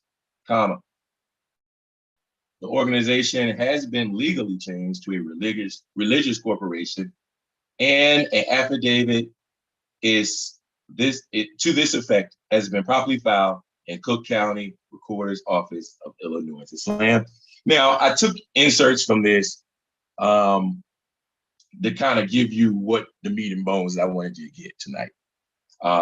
One thing I want you to take in the position that you are a citizen, so we cleared that. Now, the prophet used this example. He said it's a national organization with a Rotarian complex. Keep that on your dial plate. And then it also says that this was largely religious. So previous to being changed legally in Cook County, Illinois, I'm sure Moors are familiar, it was largely in a civic understanding. So we were still on the civic demonstration. We weren't far away from working with civilization. And the Prophet Noble Drew Ali, again, I said it, what state of mind we were working. The Prophet Noble Drew Ali's goal was to civilize us in our thinking. Prophet Noble Drew Ali used to say, if I can get you to think, you can save yourself. So these are some of the things he said. Thought is the cause of it all. Slam. These are some demonstrations about thinking, raising our thoughts. Slam. To what? Infinite wisdom. Now, that's a key right there. And again, what I really want to push to the next slide, it kind of brings it in. Next slide, please. That Rotarian understanding. So This right here is equated to wheel in the middle of the wheel. And going along again with the previous slide, chapter 48 gives us that instruction in 4, how he said that we, anybody who wanted to receive a charter can receive one from the Prophet Noble Ali in the United States, Islam. So that kind of follows a line again. That charter, that complex, Islam, the Prophet Noble Ali was a Rotarian complex. So I'm going to break this down. It's going to be our last definition for the night. And I'm going to kind of skim through this one because really what I want you to get is kind of at the end of this definition. But this is some points I want to make. 1731, medieval, rotarius, okay, pertaining to wheels, Islam, the Latin rota, a wheel, the potter's wheel, the wheel of torture, right? Again, PIE representing post or pre-Indo-European, okay? To run, to turn, to roll, source of Sanskrit, ratara, or car, chariot. So when in our Holy Quran, it talks about a car jagannath, Islam. So again, it says the root also forms of common dramatic word wheel. So again, Rotarian having us get into rotary, a demonstration of that cycle, Islam, the wheel, in the middle of the wheel. Now, I know a lot of more is gonna say, why you got that 7 up there? Got the prophet 7 up there. Well, this is a demonstration. If you are familiar with Ezekiel and his wheel, it talked about those who sat and those creatures, Islam, and those 4 areas, those 4 gates. It opens up a lot of demonstration for you. If you're familiar with the presentation of what those and I hate to, excuse me, I'm kind of losing my words here, but if you look at those different sections or those different quatrains or those different man, it's slipping my mind right now what those are actually called. But if you look into those different sections of the circle 7, it all means something. Islam, there's a science in it all. Whatever Noble Ali has given us, it is a science between it. And I hate that it's slipping my mind, but yeah, if you look at those different types of breaks in this circle, and it's broken, Islam, right? So I like what one brother said. He said, a circle is not broken, right? So we see a demonstration in a lot of old pictures where you look at those old pictures of Jesus Christ, where he has that halo of glory around him. And we might see it in this form, broken. Islam is. All right. I go to this next bulletin. It says the International Service Club. And this is about the Rotary Club. Islam, this is an actual club. Rotary Club founded by a brother in Chicago in 1905. All right. And it says, it is called from the practice of clubs entertaining in rotation, hence Rotarian. So the prophet gave us that, Rotarian, and that being very popular in that it says 1911. Wikipedia gives it again as an international service organization whose stated purpose, now this is what they tell people they do, Islam, is to bring together business and professional leaders and to provide a humanitarian service and to advance the goodwill and peace around the world. This particular organization is a non-political and non-religious organization, all right, which sets us apart. Islam, membership, again, it was talking about the membership at that time coming from various social factors. And it says dealing with about 35,000 at this time when they recorded it worldwide, and a membership of 1.2 million individuals who call themselves Rotarians. Islam. So I don't want to put none in nobody's words in their mouth, but we are Rotarians. Islam. Let's go to the next slide. At least we have the complex. Islam. Philanthropy. Hashtag. Now, I don't want to go too high, but that word speaks for itself. Islam. So the question is asked, how can we turn the key? Well, let's get into our lessons. Islam. Let's get into what the Prophet Noble Jali gave us in this questionnaire. Say question 15, for what purpose was the Moorish Science of America founded? For the uplifting of fallen humanity. Very clear. Prophets gave it very clean, very cut. No chaser, I used to say. All right.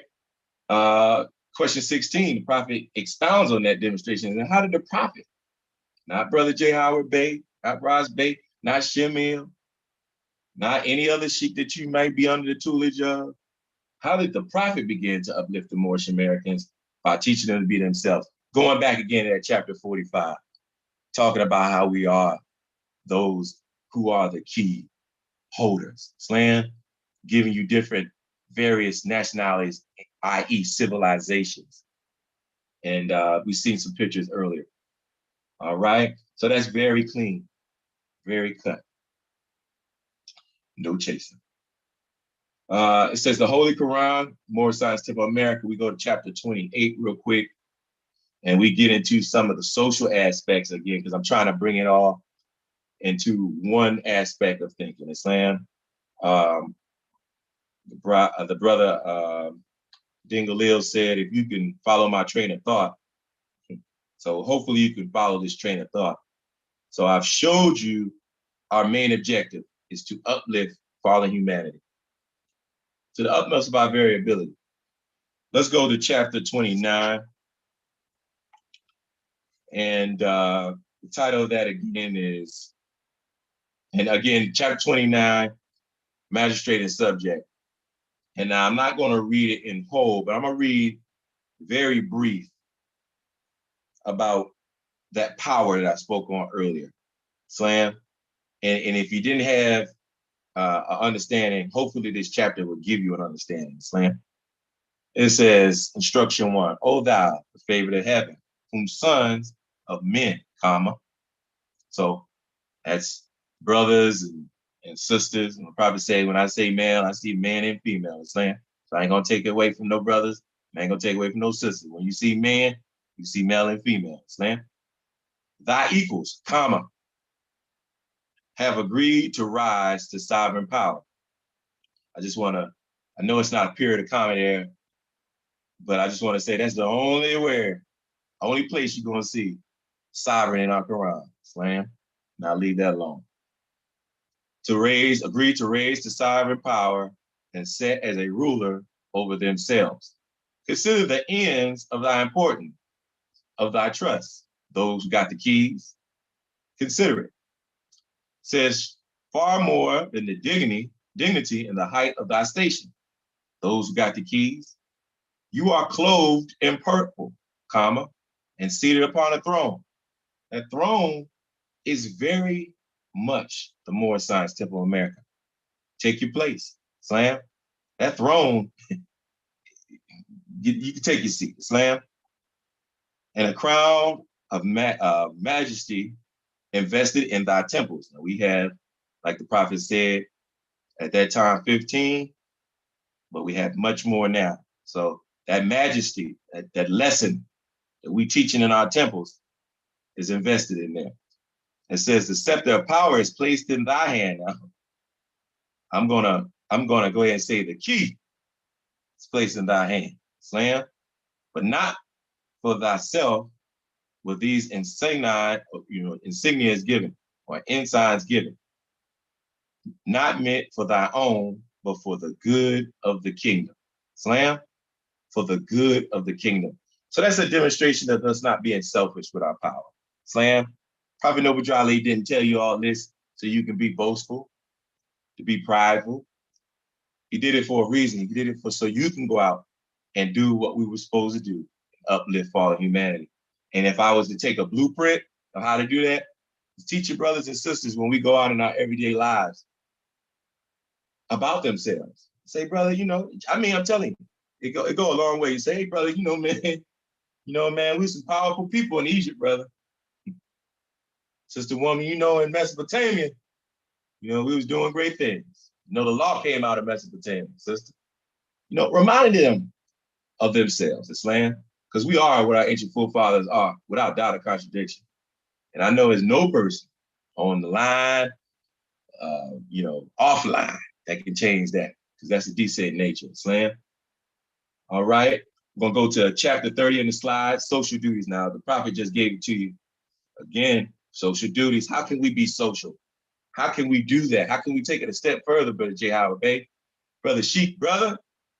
Well, let's go to chapter 30. XXX, we said know your Roman numerals, okay? So chapter 30, it says, when thou considerest thy wants, when thou beholdest thy imperfections, acknowledge his goodness, O son of humanity. So you are a son of humanity. My question is, who is the prophet holding? Humanity. So you're a son, and you're a product of when he saved her. Slam. You're a product of that woman that he brought out of the cares of the world. Slam. And I'm going to say son or daughter. Slam. When I see male, I see female. Slam. All right. Going back to a lesson, instruction. It says, O son or daughter of humanity, who honor thee with humanity, endow thee with speech. So I might be able to pronounce some words. I might not be able to pronounce some words tonight, but he's given us that demonstration to speak and give it to people who might not be able to take it on a level so high. Slam. We sometimes have to really look at how Jesus talked to the people. He talked to who? The common people. So he wasn't going all the way high. I know I gave it in that hashtag philanthropy, but in this demonstration, Jesus dealt with the common people, and how he dealt with them, he gave them parables and allegories. Islam. So let's just understand that in that speech, and us trying to impart the wisdom. We're not parents, but try to impart the wisdom that we learned and we received from the prophet of Ali. It's a blessing. Islam. All right. It says, and place thee in society, wouldn't you know it, to receive and confer reciprocal helps and mutual obligations. So just like the brother Shemil we talked about earlier, brother is helping me. It's a reciprocal help. You know what I'm saying? It's a conferring, and if he receives something, praise be to Allah. You know, if I receive something from somebody tonight and they asking a question or want to expound, praise be to Allah. That's that reciprocal help. And mutual obligations. Protect from injuries and the enjoyments and the comforts and the pleasures of life. All of these thou owest to the assistance of others, and considers not enjoy, but in the bands of society. So not in the society, if you're not in the society, you will not receive those enjoyments. That's what the prophet is straight, no chaser. Okay? And we're going to talk about how the prophet gave you a society and how he did that. Slam a little later on. But again, to assist my brother, my sister, to succor my brother, my sister. Some of the things we have to do in the society thereof. So yeah, we can go out and teach. Oh yeah, you don't know you're more. It's all good. Negro, black, colored. But even in our own chambers, Slam, leave that alone. It says, it is thy duty, therefore, to be a friend of mankind, comma, as is thy interest that man should be a friendly to thee. As the rose beneath the sweetness from its own nature, comma, so is the heart of a benevolent man or woman, see man and female, produceth good works. He enjoyeth in the ease and tranquility of his own breast, and rejoiceth in the happiness and the prosperity of his neighbor. So we doing good. If we doing good, I'm happy. I'm rejoicing thereof. Slam. He openeth not the ear to slander the faults and failings of men, or give a pain, but he gives a pain to his heart. 7 says, his desire is to do good, and he searcheth out the occasions thereof, semicolon, in removing the oppression of another, to relieveth himself. So that's how I move, Morris. I gotta be real. If I ain't giving back, I ain't breathing. Sam, if I'm not pulling, like the prophet said, searching for how I can do what I can for the Moorish Science Temple of America, or for my state, or for my society, or for my people, then I ain't breathing. Slam. Now, I hope you share that same demonstration, but that's just me. And last instruction 8, it says, from the largest of his mind. So in civilization, in that civil mind, right? And from the generosity of his heart, right? We say, where's the closest place we can meet Allah? In the heart. I know some people might be pointing somewhere. I know where you're talking, right? This demonstration is very clear because it says in the generosity of his heart, he endeavored to promote it. So in that demonstration of you being civil in your mind, because we got a third eye, we have that right knowledge now. We have that understanding. We have that lesson. We know about the Prophet Noble Drali. We are those who are, enlightened. We said earlier in that demonstration, those who are enlightened, right? Somewhere I read it says enlightened, enamored of truth. Is there? So we are enlightened. We are civilized, minded people. And this demonstration is telling us that we also will promote it. So we're going to do our best to promote our society and promote our nation. Slam. Civilizing the world. Going back to this slide here, civilizing the word. And again, I just gave the key out mentally. In Acts, Words, and Deeds, we're going to take one more reading again from out of Holy Quran of Moorish Science Temple. We go to chapter 32, and I'm going to read just 3 instructions.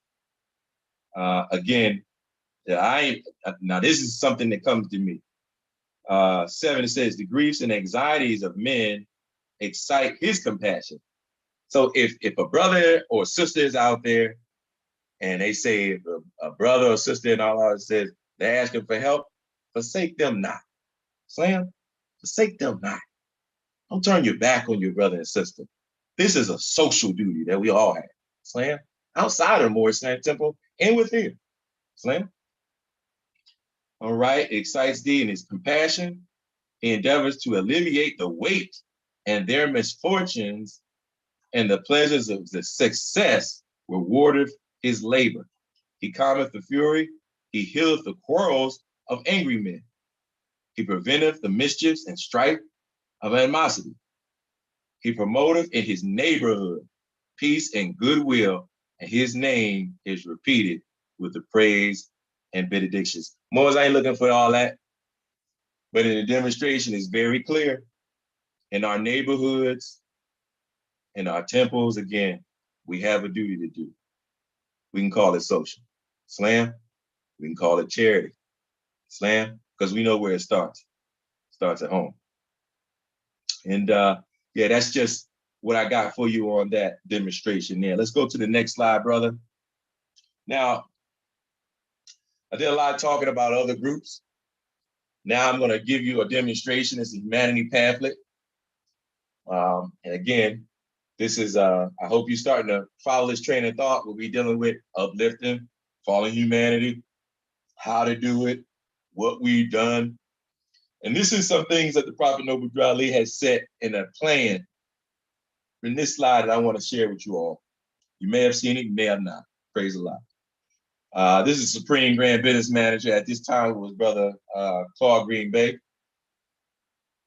And it reads, Supreme Business Manager thanks fellow members. Islam. Fellow members, or fellow Moors, I am taking this opportunity to thank those who have answered our advertisement relative to the Moors having their own town, aldermen, police, judges, etc. The Prophet is looking forward to establishing this town and connecting with a large farm during a year of 1929. Those who have not answered will please let me hear from them concerning this great plan. Islam, again, is the business manager at the time. But this goes back to our previous definitions when we were talking about living together, coming together, communal living. I think that's the plan that the Prophet Noble Drew Ali was trying to introduce at this time. Now, you know, we know about, and slipping my mind also, what the town is. But I hope to go myself in my travels in the United States of America. It was a colony in Virginia that did just this. In Virginia, there were Moors living together and had a farmland, Islam. Let's go to the next slide. Islam. So I'm going to try to read this in its entirety. I'm pretty positive you Moors probably can't see it because it's kind of taken from a record that was kind of blurry from the onset. I had to lighten it. I'm not no person who went to school for photography or nothing like that. So I try to lighten it as best as I can. So just bear with me. I'll read it and then it'll kind of bring some light to it again. Demanding hours. All right. It says the idea calculated in purposes of the Moorish Science Temple of America is to have everything that belongs to us as a nation that has become a part of another nation. So now Moors are familiar with that phrase, nation inside of a nation, right? Just the same as all other European groups are demanding. So again, you know, the Irish Americans, Polish Americans, they were demanding at a certain time in life and they received their benefits. So this is an article again where we are demanding ours. It says we must have the history of our forefathers taught to our children. We have ceased to calculate our history from the landing of the first 20, right?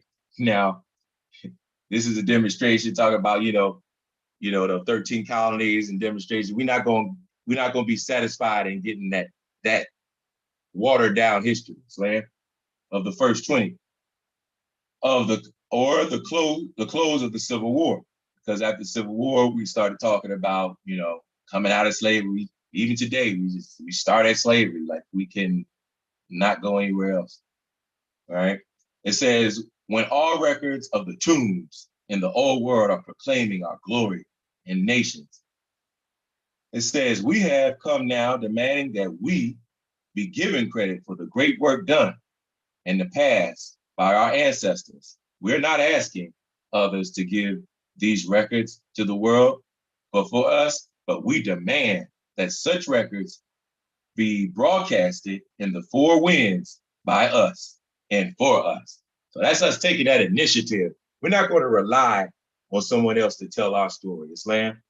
That's what this broadcast is about tonight.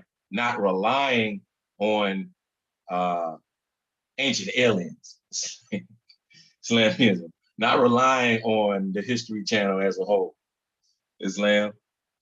A pride that goes with the knowledge of great deeds. We serve to cause our posterity to take heart and look into the vast future which the hope eternal. Such can never be done except they be taught who they are and where they come from. Yes, we are demanding that these things be done. And we know that it will require some time before we have created that consciousness. Okay, let me read that again. It says, okay, let me read it again. It says, yes, we are demanding that these things be done. And we know that it will require some time before we have created that consciousness in others of our group to assert themselves. Likewise, and I can't read that last, it says that day is coming when such will be the case. Islam. So this is a pride. This is a demonstration. Prophet Noble Drew Ali said, if you have a race pride, love your race, join the Moorish Science Temple of America. This is a bold statement. We're not going to sit here and start before the Civil War to talk about history. We talked about it tonight. Islam, we talked about the pharaohs of Egypt, those getting permission to settle and do things like that. We talked about those great rulers of old, right? So this is, again, fine tuning, and I hope the prophet will be pleased in this broadcast tonight, because that's the objective tonight, to try to give us an understanding. I like the part where it said, you know, it's going to take some time for that consciousness to be given to others in our group. Slam, others in our group. So we ain't talking about the ones who got a Quran, questionnaire, and a bylaw. We're talking about those who have not. Slam. And that picture right there is one of the prophet's secretaries, supreme secretaries, Brother Brown Bey. Slam. Hey, Brown Bey. Go to the next slide, please, brother. Now, I'm going to bring something probably new to a lot of viewers. The chief said this. And when we speak about chief, we talk about Timothy Dingley. Slam. All right. Go to Resurrection Book, page 16. I kind of got this for you because I didn't want you to feel without. It says this on the 16th paragraph. It says, this is what I think. Now, this is his thoughts. This is what he said. I didn't say this. This is what a master scientist said. This is a brother who studied a lot. He was a Sunday school teacher. He was a chamber master. He was a lot of things, but this is his thought pattern, and I agree with it very much so. It says, this is what I think that the noble Drew Ali would tell the magistrate, that he, noble Drew Ali, is the Moorish magistrate of his Moorish, and I like the word he used, society. Slam. Now, it's a select understanding of how we're using words, because in this science, because we came out of the civil understanding, we had to learn that science. We learned it something good. So this is where we start seeing the word choice. If you have a resurrector, please read page 22. I'm not going to go in it tonight, but because I feel we're kind of racking in time and we're almost getting there to the ending. But as we look at it, it's a difference between society and adoption, and it's a way how it can be used in proper context. But what you talking about? Proper context. Let's go to the next slide, brother. Well, it's very quite evident that the Prophet Noble Drew Ali knew what he was doing in these times. Now, this is the master document to quote a good brother of mine, Brother Page Hill. He pulls up the questionnaire and he turned it to the back and he say, what is this, Moors? And we said, it's the law. It's the law. Now, you can say, oh man, what does that mean? It's the law. Well, Noble Prophet Drew Ali, at the very bottom, when he incorporated his Moorish Science to America, it was one thing that I think a lot of us skipped over.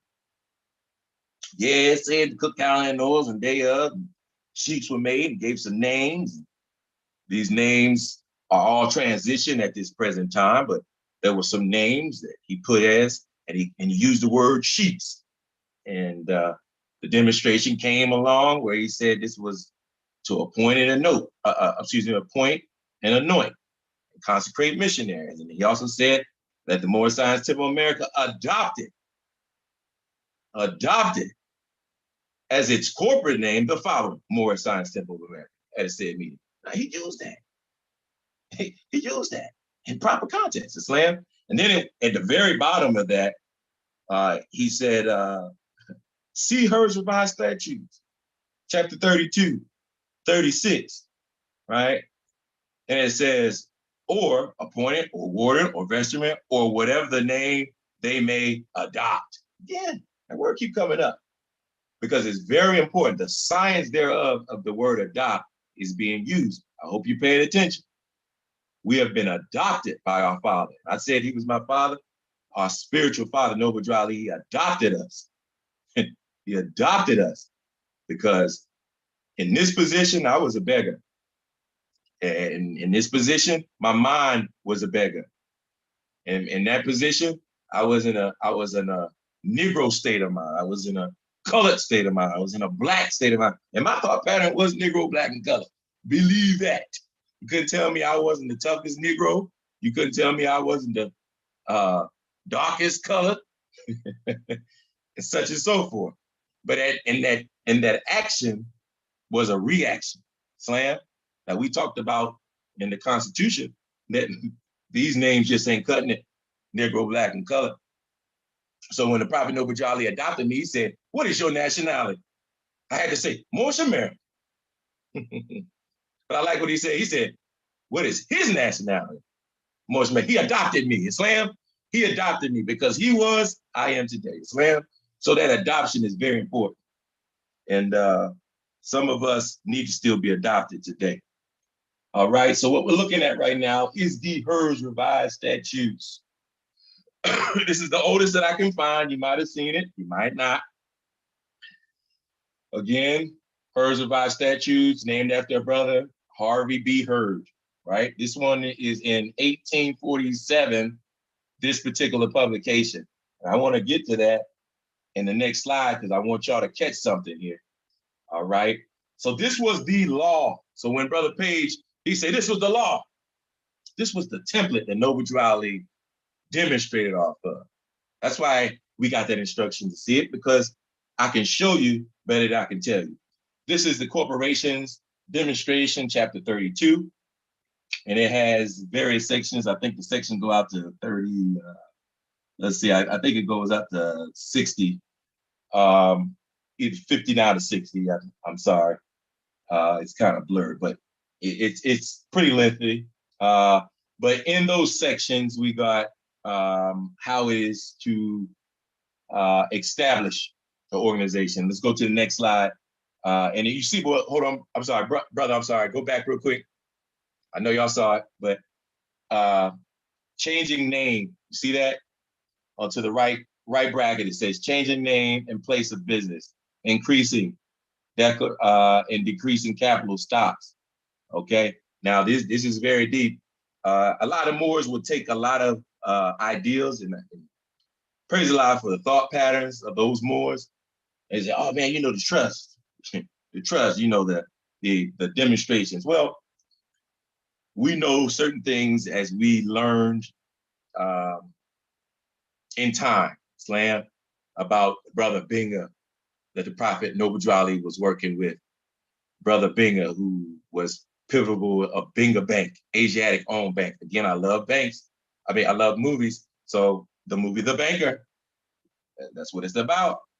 Asiatics. I like the movie or a series called Fargo. It was a scene where Chris Rock, who's getting a lot of buzz, hashtag Chris Rock. He was an individual and he went into the bank. He said, "Oh, you know what I'm going to do?" And he was a part of this gang. And he said, "You know what? I'm about to change your banking system forever." He said, "Right here, I'm about to introduce you to the credit card." So praise Allah, I just wanted to throw that in there, just give you some understanding. But we know in understanding of study, various historians have come to the conclusion that the Prophet Noble Drew Ali did have a trust. This is how the trust was executed. However, the trust is separate than this document. Slam, they are one and the same to connection to each other, but the trust is a different document. Now, I'll probably get some backlash about that, but we'll deal with that tomorrow morning. But we know that the Prophet Noble Drew Ali worked with Brother Binga and Binga Bank, and that's what we know. When the additional laws, it says that any line of life you should pull out of those banks. Slam, we know that the Prophet stood behind Brother Binga Bank, and that was an Asiatic-owned bank. Slam, dealing with Wall Street, of course, too. All right, let's go to the next slide, brother. All right, so it says, see HERS revised statutes, chapter 32. So we're in the chapter. Let's go specifically to 36, Affidavit of Organization. And I'm going to read it because it may be blurry on your screen. The chairman or secretary of such meetings shall, as soon as may be after such a meeting, so we talked about that, we'll go over it again, make or file in the office of the recorder of deeds. So again, we said, the Prophet said on a certain day, a meeting was held. Slam, right in law, right in law. All right, says the recorded deeds in the county in which such congregation, church, or I like this, society is organized, which shall be recorded by the recorder. At this time, it was a sister, Polish Jew at that time, who recorded for the prophet Noble Ali. All right, substantially in the following form. Now, this is a template. Again, a blank demonstration. I'm gonna read it. It says, I, dot, dot, dot, dot, dot. Now, you can follow along on the back of yours. I'm not going to read the whole thing as what we see on the back, but it's just to give us some understanding. And I'm going to fill in the templates. Slam. Oh, you fill in the templates. I'll give you the empties. Slam.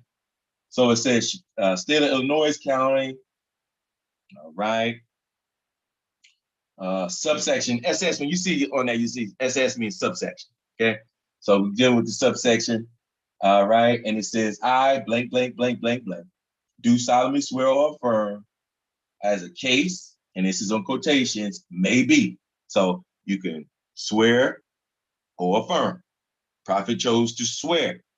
Man, I hope y'all keeping up with me, because this could be a lot to chew. Slam. And I'm always known to say, you know, I know it's a lot to chew, so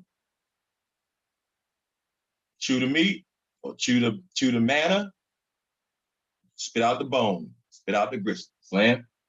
It basically means, you know, hey, let's take what you can take, throw away what you can't. All right. So it says name of a church, society, or congregation, as known as before incorporation. So again, Prophet Noble Ali chose to give us a society in this. And again, this wordplay is so divine. It's so scientific. We still trying to figure this out today. Islam. All right. So it speaks on, it says, as known before incorporation, held, insert place. Now we've seen that. Insert county, insert state. It says Illinois. It says blank, enter the date, enter the AD. And at this time, this was 1800s. So now we know that this was revised or it was amended and revised to a point where in 1926, just like we seen on the nationality card, the first two digits were already precursor, but we know that this was in 1980s, so it should be in the 1900s. I mean, 1880s, 1800s, so it should be in the 1900s, excuse me. It says, for the purpose of the following persons were selected, it says, in quotations, or appointed, okay? Prophet said he appointed them, sheiks, right? Now it says, into the names, he could have used trustees, he could have used wardens, he could have used vestrymen. He gave us a name all to ourselves, sheiks. And it says, by whatever name chose to adopt. So again, he's adopting us, pay attention more, with the powers and duties similar to the trustees according to the rules and regulations of said, in quotations, church, society, or congregation. And church, in quotations, society, or congregation, adopted as in a corporate name, insert here. Now we got the final remedy here on the back of our questionnaire, but I want you to see how he's seen it, Slam. And it says, and at a said meeting, affidavit acted. The chairman or secretary, right? So Noble Ali is in the position of the chairman here. Slam, right? He's the chairman of this meeting that happened on July 20th, 1928. There's no strange happenings that a year later the prophet passed for him. No strange happenings on that. Slam. Some of us will call it Authority Day / Prophet Memorial Day. Slam. All right. It says, and I'm gonna finish this up. It says, subscribe and swore before me on this day. Now this is to that again, the recorder, name of affidavit, and it says such affidavit or copy, therefore duly certified by the recorder, shall be received as evidence and due incorporation of congregation church, or society. Slam. So Noble Drew Ali, again, I might have to deal with this tomorrow. He gave you that society, Islam. He adopted you into his society, Islam. Now, I like this picture for a lot of reasons, and I'm sure you've seen these more. This picture right here, he has a secretary working. Prophet said he's working in public and private. Now, a lot of brothers and sisters, they get caught up on the wrong thing, like they say in shot. They're always worried about the wrong thing. See, you're worried about the flags. See, what's more important is the books that's on his desk. If you ever go to a law library in your state, you'll see that those books are the statutes of your particular state. Look just like it. Tell me about it in the morning. Slam. All right, brother, go ahead to that next slide. I see you got there. Let's get there. So in my conclusion or ending or trying to bring this to a close, we have some additional information that I'll briefly speak on. So Noble Drew Ali, it should not be any position to not know what he brought. He did civilize our minds. He brought us a society, and this we have order. So additional information on how he was able to do this, we know this as the Watson versus Jones ruling in 1871 as a separation between church and state. So again, that's why the prophet did it. In our additional laws, it talks about any line of life, property, businesses. Additional laws 1. Yeah, it's coming together. So again, talking about those properties being under religious demonstration. Of course, the first clause of the Bill of Rights, we talked about it again. It says states shall not, it says states that Congress shall not make any law respecting establishment of a religion. Again, we spoke on that about the Moorish Science Temple of America is not the end all be all. The Catholic Church is not the end all be all. The Unitarian Church is not the end all be all. The whatever, it's not the end all be all. The Buddhism is not the end all be all. No state is going to endorse it. However, the Prophet Noble Drew Ali said the door of religious freedom swings open. So we see the doors are swinging open in these particular keys, being either that church, society, having a congregation, or through adoption.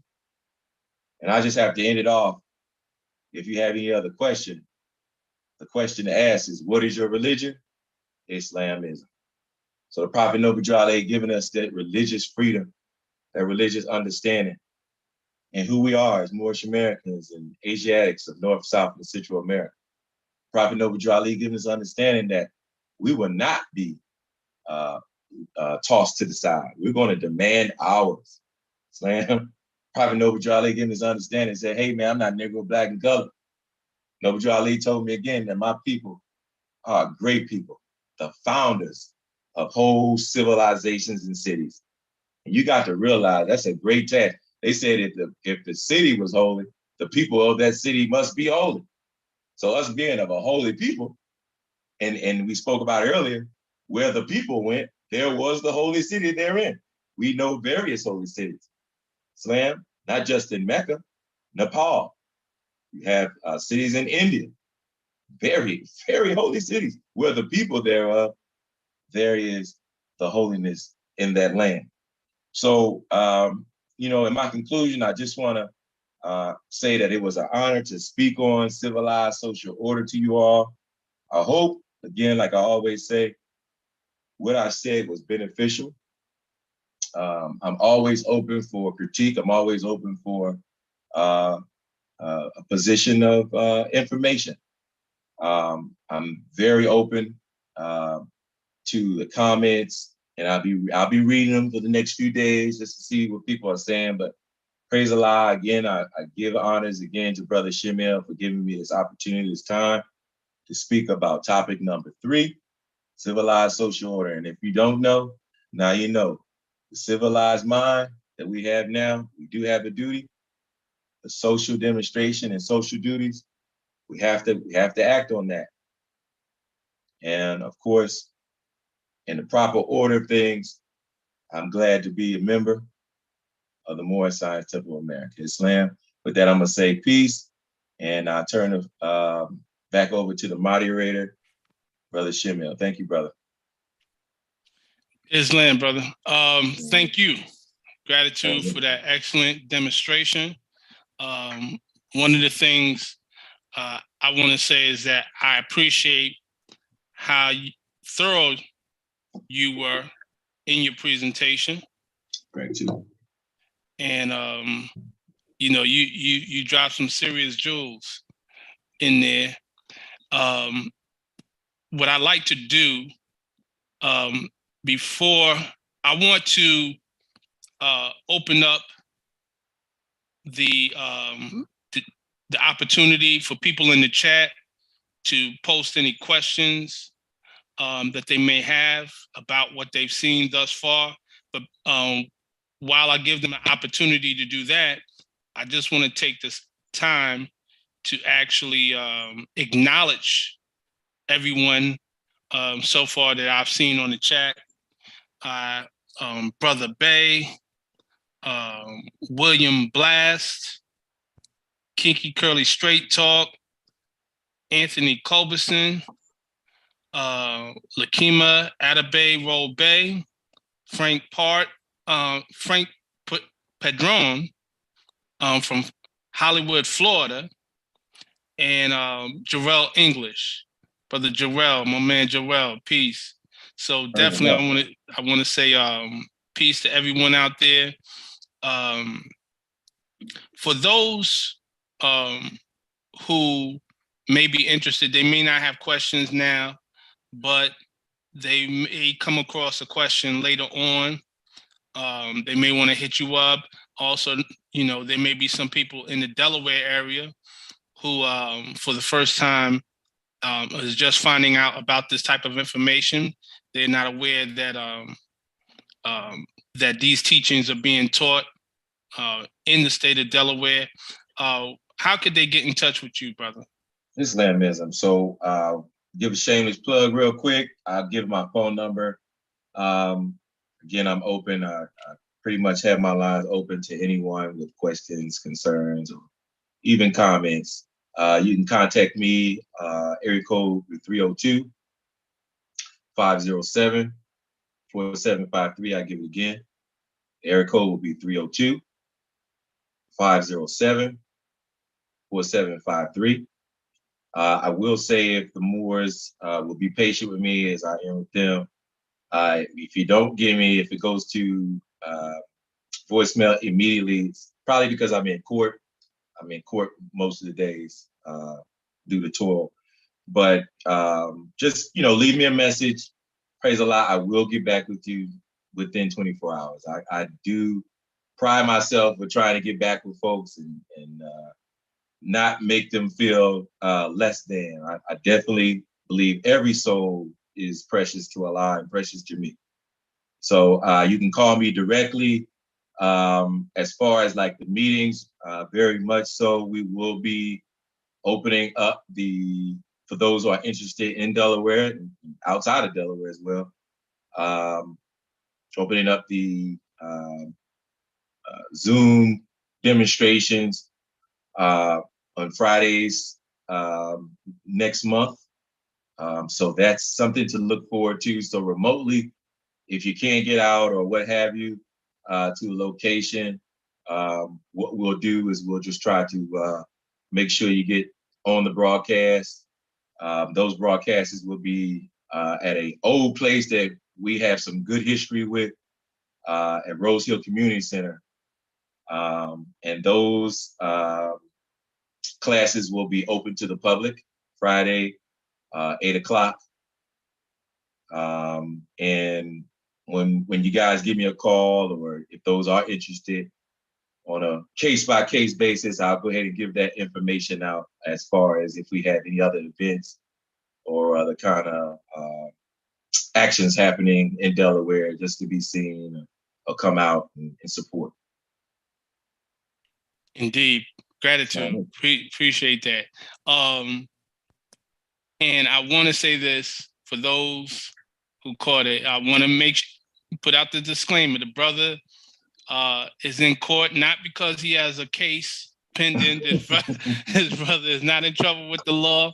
His brother operates within the law. That's part of his occupation, what he does. He's very thorough as operating as in part and partial of the said government. Honest to him for doing his duty.